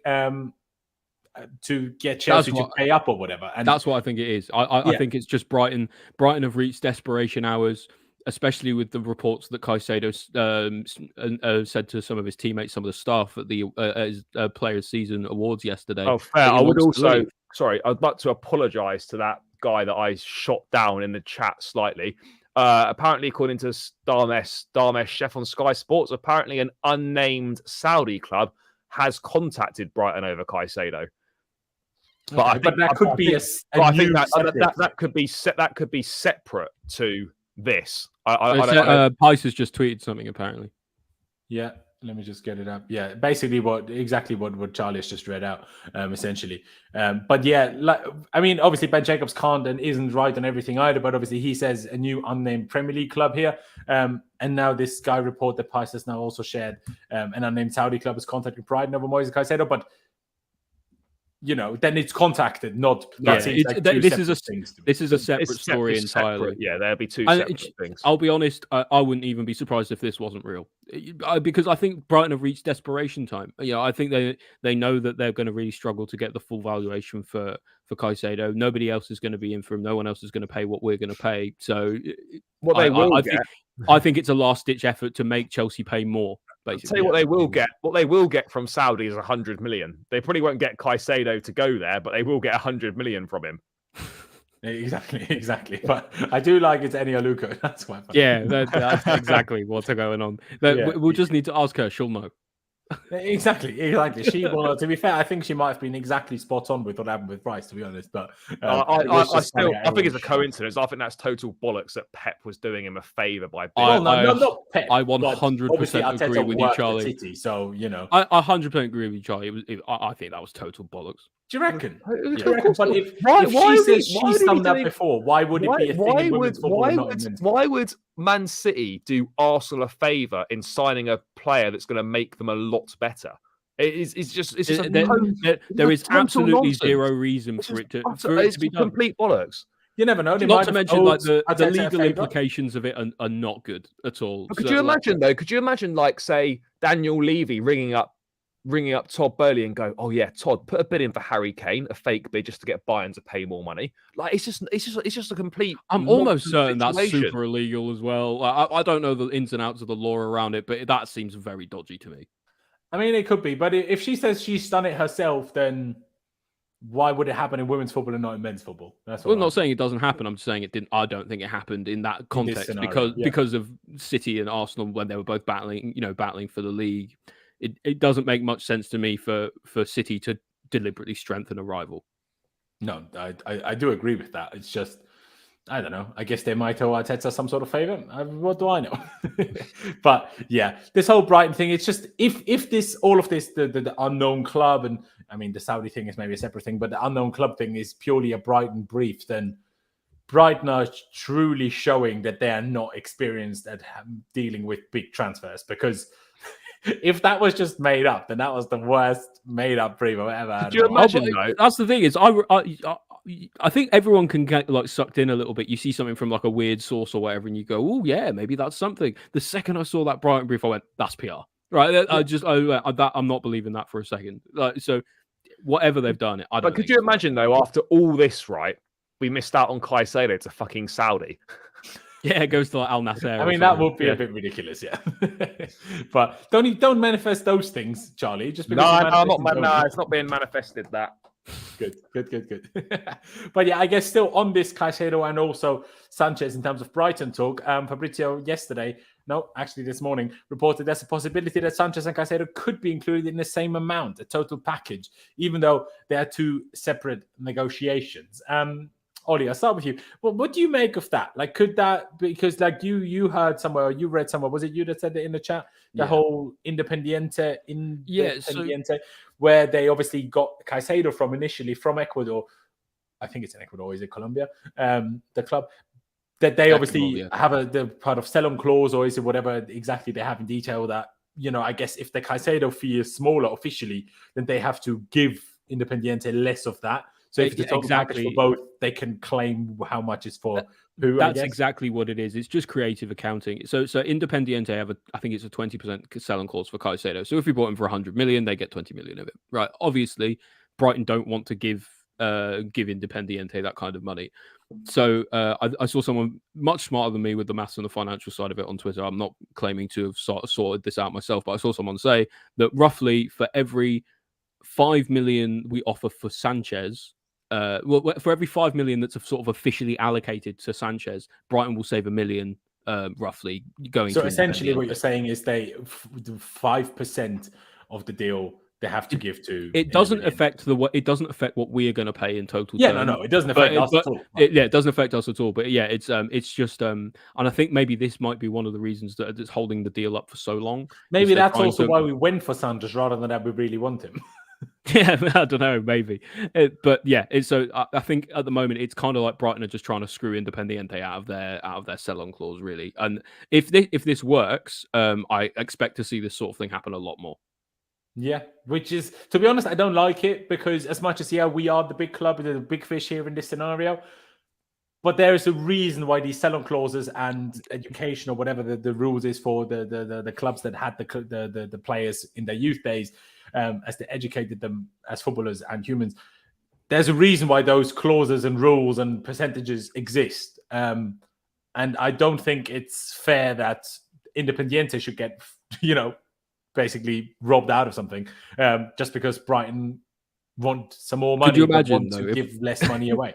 If Sorry? the official, like, it's also why I think the official sort of like fee that's being discussed for Sanchez is so confidential, because that's what's being discussed. That's a good point. You could just see a world in which we sign Sanchez for 70 million, and then they only get to give Independiente like 4 million or whatever it is, as a result. I mean, probably more like 25, 30-ish. Yeah, there's probably a exactly. certain number that Brighton want. And I wouldn't even be surprised if we came up with this idea. I'll be perfectly honest. Sounds like Todd Boehly all over it, really. Yeah. So it's like, see, you want to have this much money, but you need guys. So what if we actually made you get this much money because you give less away?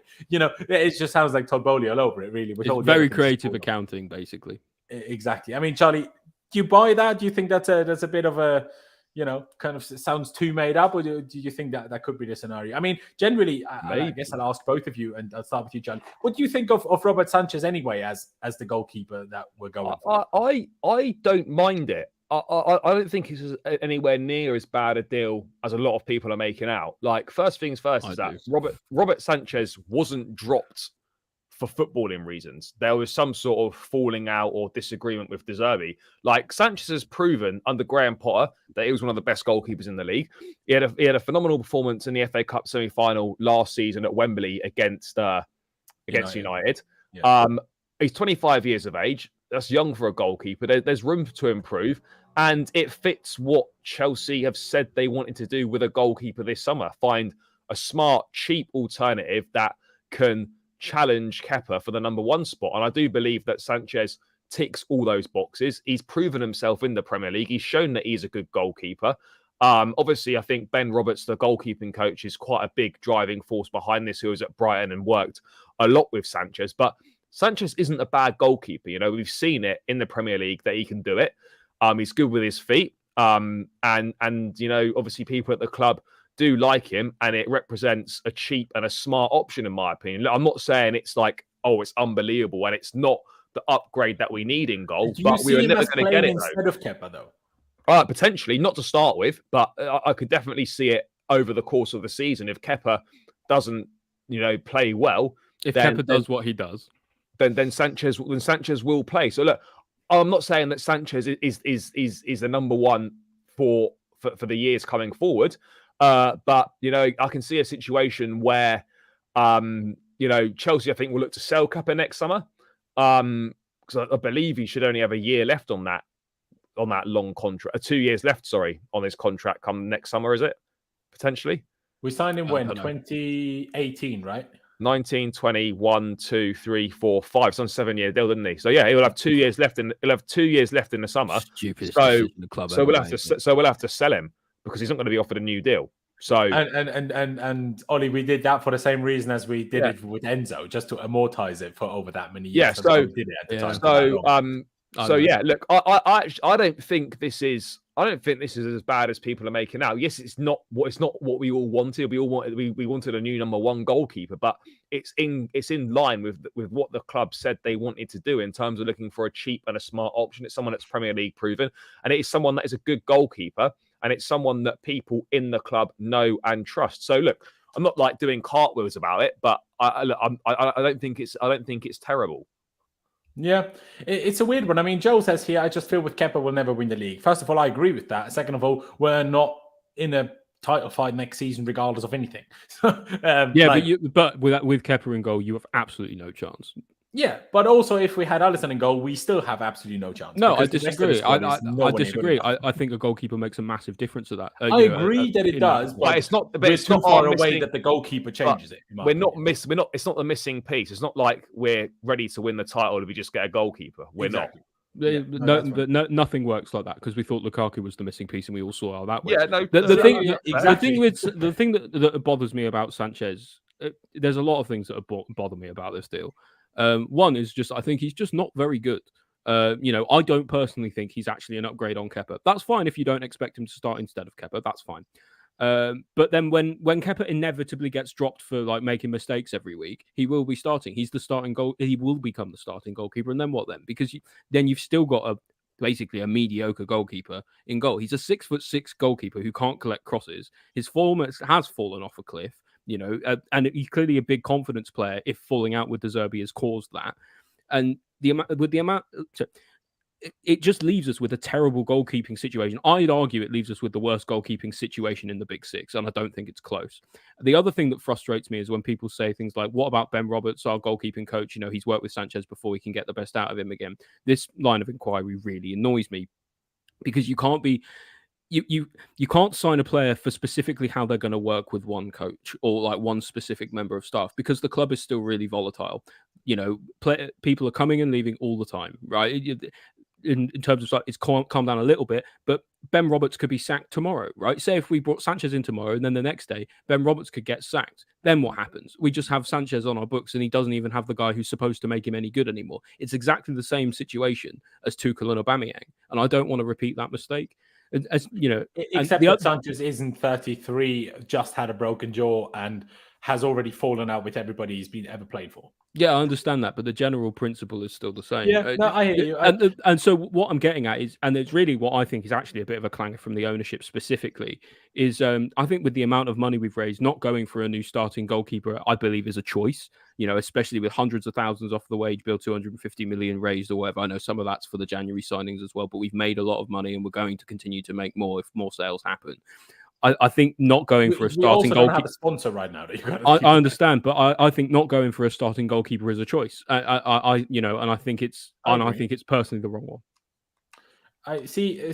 I'm kind of in between what both of you have said, really, because on the one hand, I completely agree with Oli, but the other thing is how many actual significant upgrades on Kepa were/are available this summer. You can argue Onana, sure. Now, how much better than Kepa he is, I'm not 100% sure about. He's definitely better. Yeah, he's better. But I don't know how much better, but he's definitely better. But I do find it weird that we were perfectly happy to spend 45 million euros on Axel Disasi, but weren't happy to spend 45 million or 50 million euros on Onana. I find that a bit confusing. I don't really. Well, and again, I think that comes from them choosing that they're making the choice that Kepa is going to start. For this season, at least that's the plan. Yeah. But others keep saying to us that we don't want to or can't afford two goalkeepers on number one goalkeeper wages. That's what I'm saying is we can. We've had Koulibaly alone funds that from selling him.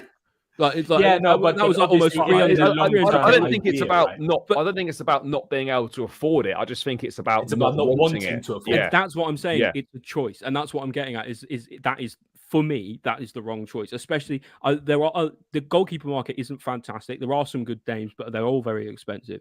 But I also think that would be worth it in not to see noodle arms Kepa concede a goal from Szoboszlai from 45 yards on the opening day of the season. What I would say is that I'm fully aware that, like most people, that we absolutely need to upgrade on Kepa if we're going to win the Premier League, of course, and if we're going to challenge for the big trophies. Yeah, sure, absolutely. No, I don't think anyone's denying that. But I think he gets a lot of criticism, and people make him out to be a lot worse than he is. Like if it wasn't for him last season, we would have lost a lot more games.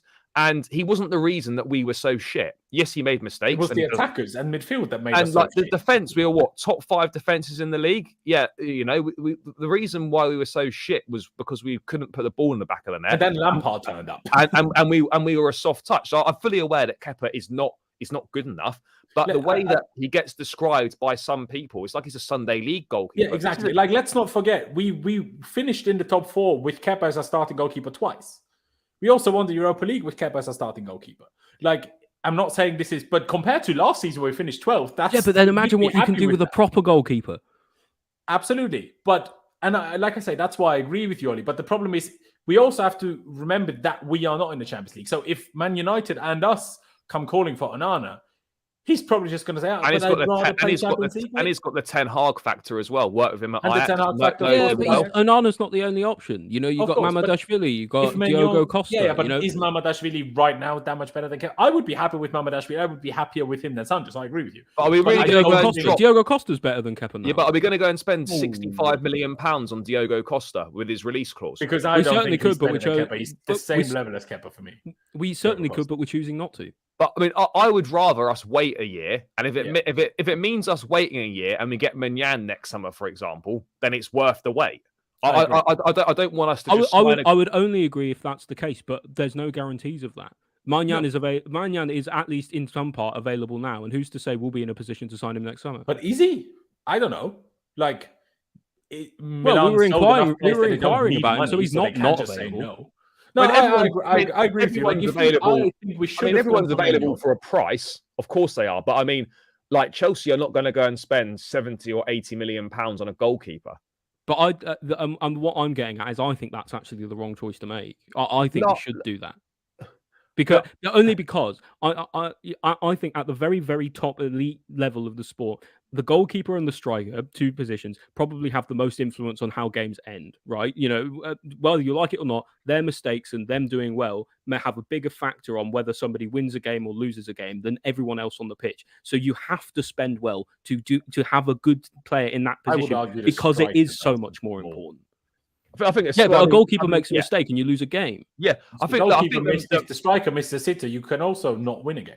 Yeah, I know, but I exactly that's what I'm saying. It's the goalkeeper and the striker who are important. I mean, we have a couple strikers now. In my view, our striker situation at the moment is much stronger than our goalkeeping situation.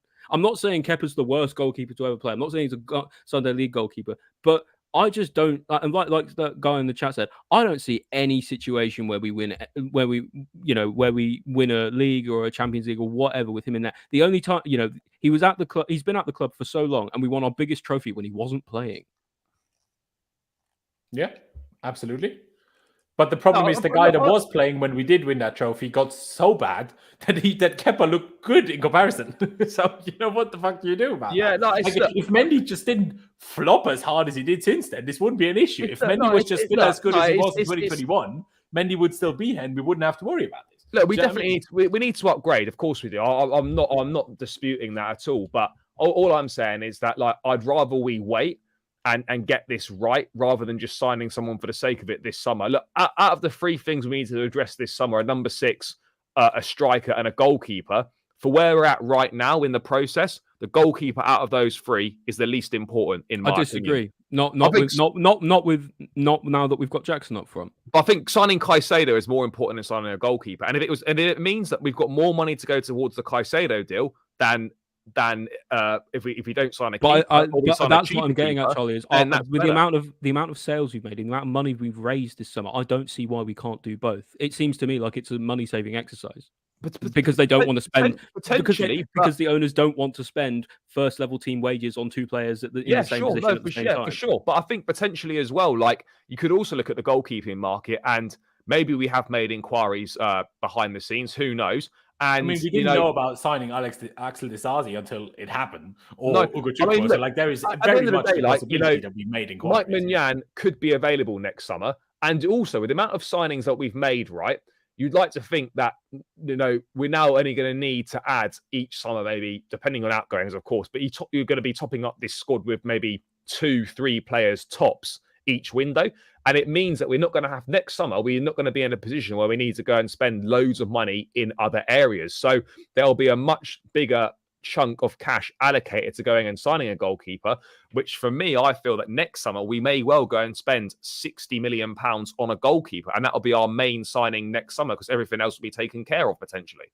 Okay, but hear me out here, Charlie. Like, I just don't see a situation in I just don't see us challenging with Kepa. And at the end of the day, football. I hear you.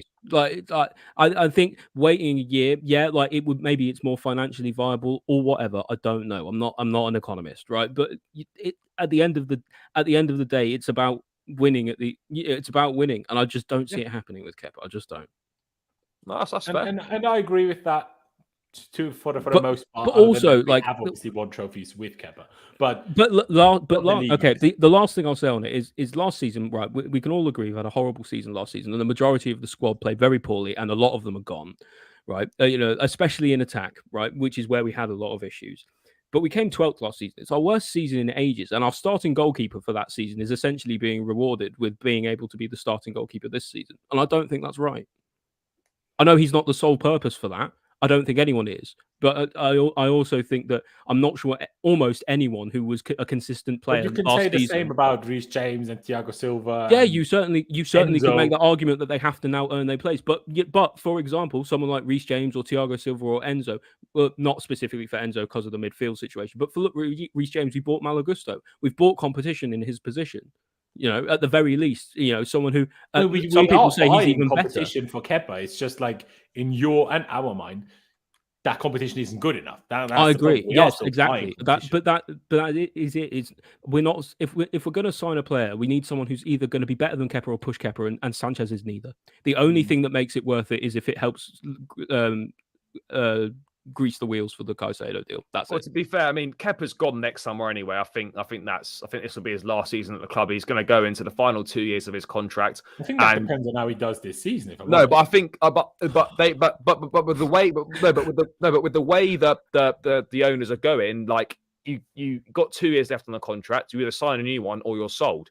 Mm-hmm. So I don't, unless I just can't envisage a situation. I don't see a situation where they offer him a contract. He have to play really well for that. And I would have to take back everything I've ever said about him. Right. So, yeah, that's Chelsea. The Athletic. Chelsea are considering the possibility of signing Tyler Adams, 20 million release clause. I thought there was a relegation release clause. Yeah. Oh, Tyler Adams. Would you take him? I mean, as depth, but where I'm slightly. I'm not saying I'm out on this, but what I'm saying is that. What does that mean then? Because we're suddenly in a position where we've got so many midfield options in terms of I don't mean for the first team, but I just mean in general. Look, £20 million of Tyler Adams is not a bad deal. Not a bad deal at all.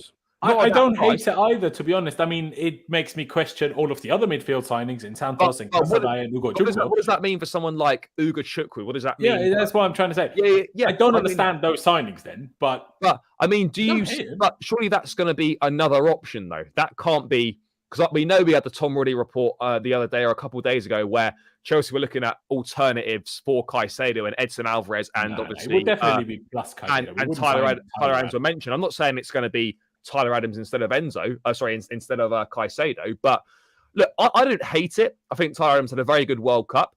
He's had a very good season for Leeds. I know they went down. Yes, he's currently injured at the moment, I think, and he does have a few injury issues. I think he is. But yeah, look, I don't hate it. I don't hate it, but does it move the needle? No. But does it add good squad depth at a decent price with Premier League experience? Yes. Yeah. So the way I see this is just an upgrade on Ampadu for me. Like we sold Ampadu for 8 million. If we sign Tyler Adams for 20, we amortize it. We probably it's worth whatever stupidly low fee. And Ampadu probably on paper is a worse player than Adams. I don't think anyone would argue that. I think Adams is better. How much do we think Adams is going to play if he were to come? Well, it's more about having depth, I think, because at the moment we've got Gallagher in the pivot. Yeah, exactly. So but it just depends on injuries. What we're saying is then, essentially, if Adams were to come, let's presume then we've got. Let's just tempt fate that Caicedo is going to be a Chelsea player. So we have Enzo and Caicedo as the first choice pivot, and then you would have backup options as Santos and Adams. That seems pretty. That seems decent. I'd be okay with that. Yeah, that wouldn't bother me. That's not terrible, is it? I don't mind it, honestly. I don't think he's a bad player. I think he seems like he has a bit of character about him as well. It makes sense to me that after losing Pulisic, that the American ownership wants another American player in the squad. That doesn't surprise me. Leader as well. Yeah, exactly. So I wouldn't have a problem with that. Didn't the American national team vote for not Pulisic being captain anymore, but gave it to Tyler Adams instead? Yeah, it had a really good World Cup as well, Tyler Adams, in fact. Yeah. But so we got rid of our other Captain America. We're signing the new one. Again, it makes me question so many of the youth signings. Like again, the other thing is was this one that Brighton wanted? Are we just fucking with them again? Yeah, maybe. And like I told you in the chat, after we've sold the Lambehold Caicedo Sanchez deal and screwed Independiente over, I think we should help Independiente sue Brighton. Yeah, that's what we should do after. Yeah, I mean, I don't know. I don't know how legit this is. It could just be a counter brief. I mean, you never know. Yeah, you're right. It could exactly be that. It could be a counter brief. It's funny how we've had suddenly an unnamed club have bid more than 80 million for for Caicedo. Then there's a Saudi club have inquired, and then suddenly, Chelsea might consider a bid for Tyler Adams, all in the space of a few hours. No. I firmly don't I don't believe at all that Tyler Adams has anything. I don't think it's a counter brief. No. No, it might be anything. It might be a brief, but what I don't believe is that Tyler Adams has anything to do with Caicedo. I think Tyler Adams would be a backup signing that has nothing to do with Caicedo. I mean, I don't hate it, and like at the end of the day, this should be a very simple deal to get done. It's 20 million quid, which is fuck all for us. Yeah, and we buy kids for that, don't we? Yeah, exactly. Literally. I mean, Ugochukwu costs more than that. So and like. By the way, Rennes fans are saying they absolutely robbed us for getting 30 million euros for it. So I don't know what. Well, I think he's a good player, Ugochukwu. I like what the limited stuff. Ligue 1 fans are like that though, because they said the same about Badiashile and Gusto. True. Yeah. But absolutely. I just saw a Rennes fan say that, and I was like, all right, brilliant. I don't hate this, but again, it's not a deal that's going to be difficult to do. So the only thing to consider is, does he fit our profile? Do we want him? If the answer is yes, just go and do it. It's not. The only thing I wouldn't be surprised if we did. But yeah, I just want to make it clear: buying Tyler Adams does not mean we will not buy Caicedo. I think it would mean we wouldn't buy Lavia. Yeah, to be honest, mate, I think Ugochukwu means we don't buy Lavia. I think he's going on loan. But if Ugochukwu goes on loan, I'm not sure how directly it affects. Yeah, and just to make this clear, by the way, this whole that Tyler Adams has nothing to do with Caicedo. Liam Twomey, literally in the same piece, has literally said that Chelsea remain determined to find an agreement for Caicedo on their terms. He is their priority still. So yeah, buying Tyler Adams does just not let mean it end. Not buying Caicedo. I just don't think we're going to get an agreement on our terms. Well, define our terms, innit? Yeah. I think our terms and Brighton's terms eventually will be very our similar. supposed terms of not wanting to pay more than 80 million is not going to happen. So we're going to have to... it might do with the whole Sanchez thing. We were so-called sort of laying the groundwork for months, weren't we? You know, so when we finally did put in a bid, they would accept it, and then we briefed the media to say that, and then we put in a bid, and they rejected it. So the first 3 bids were all less than what was rejected in January. So a complete fucking waste of time. Which is more. Like, let's be honest. Paul Stanley is a moron. He just loves Brighton, and that's why he wants to make shit bids so he can chat with them more, because he probably misses Brighton. That's probably what's happening. But you never know. And that's why he's just lonely. He just wants a friend. I will already put money on us not getting Caicedo before August 25th. But we will. I still believe that we will get him eventually. I'm going to say that. I'm going to say this now, really nice and early, like genuinely a season in advance. When Thiago Silva leaves next season, the first player we're going to look at is Lewis Dunk, 100%. Fuck's sake, 100%. I'm telling you. I'll be honest. I actually think the Disasi signing means we don't sign a centre back next summer. I just think he takes his place in the squad. We will sign a centre back every summer for the next 15 years. Honestly, mate, I think Disasi means that we don't sign a centre back next summer. I think Disasi will just take. Speaking of Disasi, we haven't spoken about him much. You might just be able to touch on him, but just before we finish up, we did not in this stream, but we did in the last stream. But yeah. I just want to get your guys' opinion on him in terms of his pace, because apparently he is very slow. See, Alex Goldberg said, he's fast for his size. Everyone else is saying he's slow, so what is it then? Well, he's tall. I don't think it matters, though, because JT was never blessed with pace, and Thiago Silva is certainly not blessed with pace. Per Mertesacker did it. Fine. He was fine. You know, Mertesacker was not fine. For a centre back, you don't need pace to be a good centre back. As long as you can make good decisions and you can read the game well, that is more than enough. Nah, I don't know about that one. If you play a high line, you need pace. I think the recovery pace is really helpful, because otherwise you have someone like Cucurella who looks like he's running like through knee-height water. It's helpful, but this is a guy that's played over 100 games for Monaco. This is a guy that's captained them in the Champions League. Like, he's a French international, he's played at the World Cup. This is like, I don't think... I would say is all the time, like the 2 seasons where him and Badiashile played together, they came third both seasons. Yeah, they were decent. Yeah, like I don't mind it. I don't know how slow he is, but I don't agree with Charlie that he will be enough to not replace Thiago Silva. I think he comes back from injury. Maybe, I think he replaces Thiago Silva's role. I don't think he replaces Thiago Silva. No, what I mean is he just replaces the numbers in the squad. I don't think we sign a centre back next summer when Silva goes. It depends. I think it depends on Fofana. I mean, it all depends on Fofana, innit? Is he fit again? Does he get injured again? You never know with him. So, yeah, like if he's fit, then I agree. if someone gets injured again, we will have to sign another one, won't we? Or I wouldn't be shocked if Thiago Silva stays another year. Last year I would have said I don't think he stays another year. Well, he's staying another year, so who's to say he's not staying another year? If you can play every game pretty much at 38, why shouldn't you be able to play every game at 40? No, sure, maybe. And at some point, he will, just not play every game anymore. Because I still think he plays most games this season, personally, especially as we only have one game a week anyway. And then maybe he adds another, because his kids his son plays in the academy. So his son signed a 2-year academy contract. So he said in an interview that that's how long they're staying in London for anyway. So I wouldn't be surprised at all if Thiago Silva actually adds another year onto it and then next year play very little. Let's see a Thiago Silva signing for Fulham at the age of 45. Or he just becomes straight a coach at Chelsea. I wouldn't be surprised by that either. I would like that. To be honest, I would prefer that. I think once he's kind of decides he's done playing, I think even if it's at Chelsea, I think he should just move up the ladder. Just go and become a coach, become part of the board, whatever. Because I think he's really good to have around the squad and the club. Yeah. Although all of the stuff we talked about at the beginning, Ollie, with fitness, shows me that none of our leaders are good leaders, and that unfortunately includes Thiago Silva, because if he was a good leader in that sense, he would have made sure. Might have been trying to lead by example, but I think arguably when the squad is so big, you get like factions of people who are going to do what they're always going to do. Yeah, but Thiago Silva is Thiago Silva. Do you know what I mean? If you wanted, don't worry, if John Terry was here, he would have made sure that squad was fit. Do you know what I mean? No matter how many players were in the squad. I agree. I agree, but we don't have JT. No, we don't. We don't have JT. I just quickly, because I want to say a couple more things to get back into this whole Sanchez situation just one more time. Where is it? Did I close it?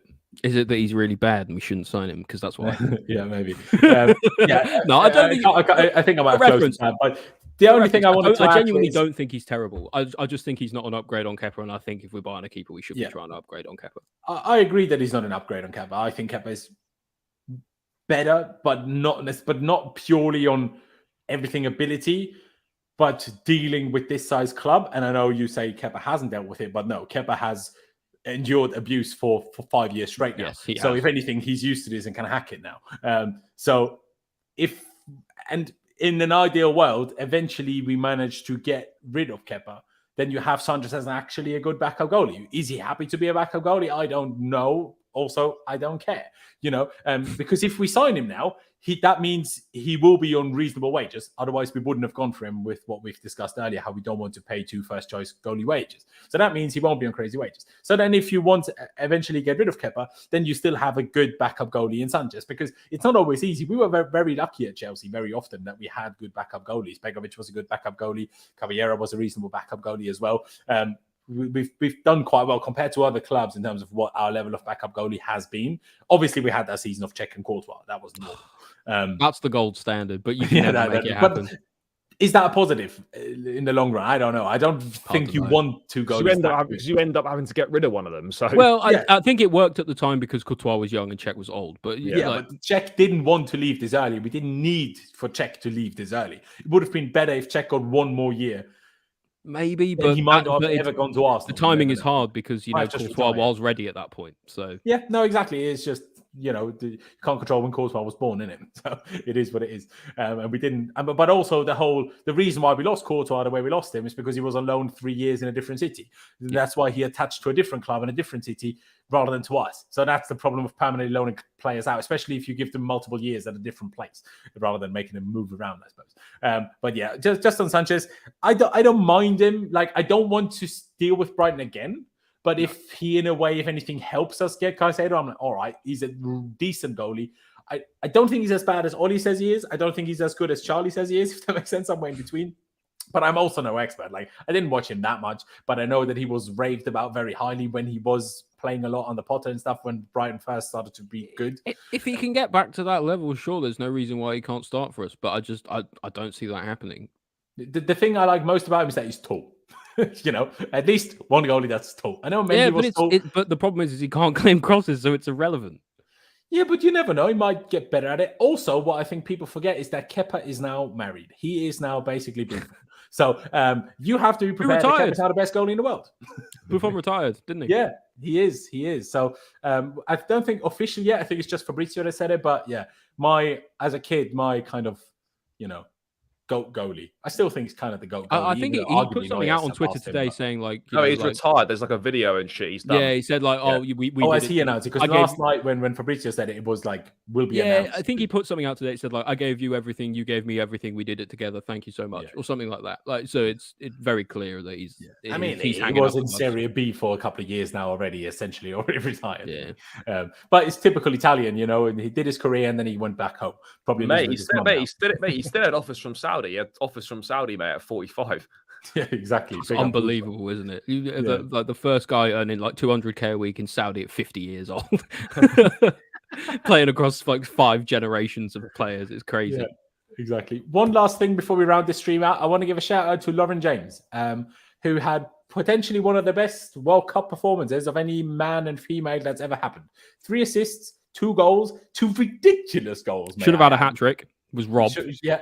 Absolutely. But both of those finishes, the first one and the second one, are absolutely average. I know it was against China, and I mean, I don't know that much about women's football, but if the Chinese men's team is anything to go by, the Chinese women's team can't be that good. So well, the Chinese women's team are arguably better because they did make it to the World Cup. Mate, Chinese men's team have I would say that's because made it less once good to the World Cup ever. Teams, like Zambia are there too. Like, that's true. But you can only play what's in front of you, can't you? No, absolutely. And to get 3 assists, 2 goals like that, wow, very special. Absolutely. And in the style she did it as well, I was really, really impressed with her. Like, she's just really composed. Like, especially with the second goal where she took it on the volley. Like, a lot of players would put their foot through that, and she just more or less basically let it bounce off her foot. Yeah, it was so well done. She is one of the most incredible technical footballers I've ever seen personally. Yeah, no, I think she has unreal technique for her age. Well, mate, you've seen Reece James. That's the thing, how young she is. Reece James's dad has even said, and I think Reece has said as well, that she's like got better skill and technique than some actual Premier League players. 100%. 100%. Like the way she controls the ball, the way she does the quick little ball rolls, puts her body between herself and the ball. It's crazy. She's just unbelievably like hard to get the ball off as well. It's like it's glued to her foot, the way she can sort of like dance around. It's like everyone else is playing in slow motion around her. Exactly. And I still wish sometimes that we just let Gusto play right back and turn Reece into an attacker. I mean, the guy can, like, obviously we just mentioned midfield many times for him, but if you maybe he lacks a little bit of, acceleration pace, Reece, to be like a proper good winger attacker, but his shooting and crossing is so good. And dribbling. There's no reason why Reece couldn't be a great attacker. In my opinion. I would, like someone said in the chat, but I genuinely agree. I would rather have her in the squad than Gallagher. Absolutely. I would rather have her in the squad than Ziyech. Do you know what I mean? Yeah. So, big up Lauren James. Maybe that's what we should do, like in the summer, in the future, like play mixed, like competitions, Oh, yeah. Not Could like, be popular. For charity. Funnily enough, I think it would go that way in the end anyway. I think in the end, we might not have men's and women's teams. We might just have football teams. That could happen. Yeah, but I feel like then we would have the issue of there would only be like 1-2 women. Yeah, you'd have to regulate for it. Happy with that, so. You'd have to regulate for it. So it's. Yeah. I'm not talking about anything in the near future. It'd be a long way off. But like they do in tennis, there's mixed doubles. It's true. Why not? Why not in summer games? If they do all-star games, why not do all-star mixed men's and women's teams? Why not? I mean, obviously, I guess the injury situation for the women could be a bit more of an issue in these mixed games. But if they're for charity, then no one takes it too seriously. Then it's fine. I've learned some interesting things recently, how the female physiology is actually a problem for a lot of the women's footballers. There's 37 players missing the World Cup with a torn ACL right now. They have a lot more because their knees are more inwards, and that makes the tendons snap easier. And especially if you're like an elite athlete, you've got a lot of muscle on your legs as well. It puts a lot of strain on that. You need a lot of explosiveness. So those injuries tend to occur a lot more. It's something like you're quite a large amount of times higher, more likely to do it to injure your ACL as a woman than a man. Yeah, exactly. I obviously you wouldn't follow that, but obviously in Austria, like alpine skiing is big, and that same issue. What do you mean? I'm a massive alpine skiing. No, I'm not. I love it. But yeah, there's also the same issue that there's a lot more women that keep doing the ACLs than men, unfortunately. But yeah, I feel like enough waffle. We've waffled plenty. Levi Colwill signed your contract. Big up yourself, Levi. Now you're allowed to after 26 in my books. By the way, one last thing. Can we please sort out the squad numbers? I know it's pre-season, but everyone running around with 40s really It's annoying me as well because like you just see someone, you're like number 45, and I'm like, if you're sitting in the pub or something and you're watching it on telly, you're like from far back, you're like, who's number 45? And also, we can only watch it on streams. I mean, I guess in the UK it wasn't Sky sometimes, but I've only watched it on like the website and the app, right? So I'm like, I can't fucking see nothing. Yeah, I was in the pub the other day watching the Fulham game, and I genuinely like I was having to tell who people were like by eye rather than by number, which isn't the hardest thing to do. But like when everyone's numbers are different, you're like, oh right, and especially when everyone's young as well, and some of them it's their first like several games for Chelsea, so you're not fully familiar with like what they look like. Exactly that, and not only what they look like, you might know their face, but not what they look like from behind and 100 meters away, like where they're exactly. So you kind of need to almost get used to their build and everything. I remember like Pais keeps talking about it when Kovacic was first here. It was difficult to keep Kovacic and Hazard apart because they kind of ran similarly to each other and similar height and stuff, and similar like hair color and everything else. But no, Eamon, I assume you're talking about Charlie. That's a Torres shirt. Nice, Torres, mate. What a guy. Yeah, the season Torres signed. The season it took him 12 games to score his first goal, or how many games? Mate, he got a hat trick against QPR, and it was fucking pissing it down. I remember when because we signed him and David Luiz in that same season, and David Luiz scored his day before Torres did. It was against Man United, wasn't it? On the edge of the box, he kind of lashed across like a low half. To be fair, I guess the only good thing about Benitez was Torres probably played his best football under him. Yeah, exactly. He scored in a final for us. Do you know what I mean? Scored a lot of football. Scored a lot of goals under Benitez. Yeah. Yeah. Do you think we'll ever look back at Lukaku as nice as we look at Torres? Nope. No, I don't think so either. He's not contributed anything. That's why. Yeah. Oh yeah, a lot of financial loss to the club. Yeah. For all of Torres's faults, he did give us one of the greatest nights in our history. And he wasn't, to be fair, right? He wasn't actually that shit. Yes, he wasn't as good as we were expecting. He's nowhere as bad as everyone said he was, especially like at the time as well. Like he was a British record fee, so but 50 million quid at the time was mad. 50 million quid now on deadline day, no less. Now you're barely getting Axel Disasi. Do you know what I mean? Yeah, it's crazy stuff. Yeah, you can't even buy Anthony Gordon for that now. It's crazy, that isn't it? But yeah, I mean, we also got injured Torres, so that was that was an issue in and of itself, wasn't it? But yeah, ladies and gentlemen, I think it's about time we wrap this one up. Charlie told me he needed to go about 10 minutes ago anyway. Oh, so, fine, sorry, don't Charlie. worry. No, it's all good, mate. But yeah, ladies and gentlemen, if you haven't already, haven't actually told you once today, it's poor from me really. Subscribe if you haven't already, that'd be massively appreciated. Hit that like button if you haven't done so just yet. Please follow both of my guests down in the description below. That would be wonderful. Ollie's podcast is linked down in the description. How about you? Is it the bridge? What was it called? Sorry, we're at the bridge pod. It's just me at the bridge. I was like, well, how does it start at the bridge? It's really annoying because our Twitter handle is at the bridge pod, so it's it's slightly annoying. Get stuck in people's minds easier. Yeah, absolutely. Yeah, well, we're just a podcast of a few mates, all Chelsea fans. We just like talk about stuff. We're currently in the off season, so we're talking about all sorts of random stuff. It's not a lot less like this sort of thing where it's a bit more analytical and like focusing on things, and it's a bit more like mates down the pub. So if that's something you like, give it a go. You might like it. Very good. Check it out. Link is down in the description below. And of course, you guys know Charlie's channel, but if you haven't checked it out yet, link is down in the description. Help him get to 5K subs. We want him to get there as soon as we possibly can. But yeah, ladies and gentlemen, like I say one more time, subscribe if you haven't already. Hit that like button on your way out. But yeah, thank you guys for watching. Up to Chelsea, upwards and onwards, and we'll see you. Well, tomorrow, actually, we will talk about the Dortmund game.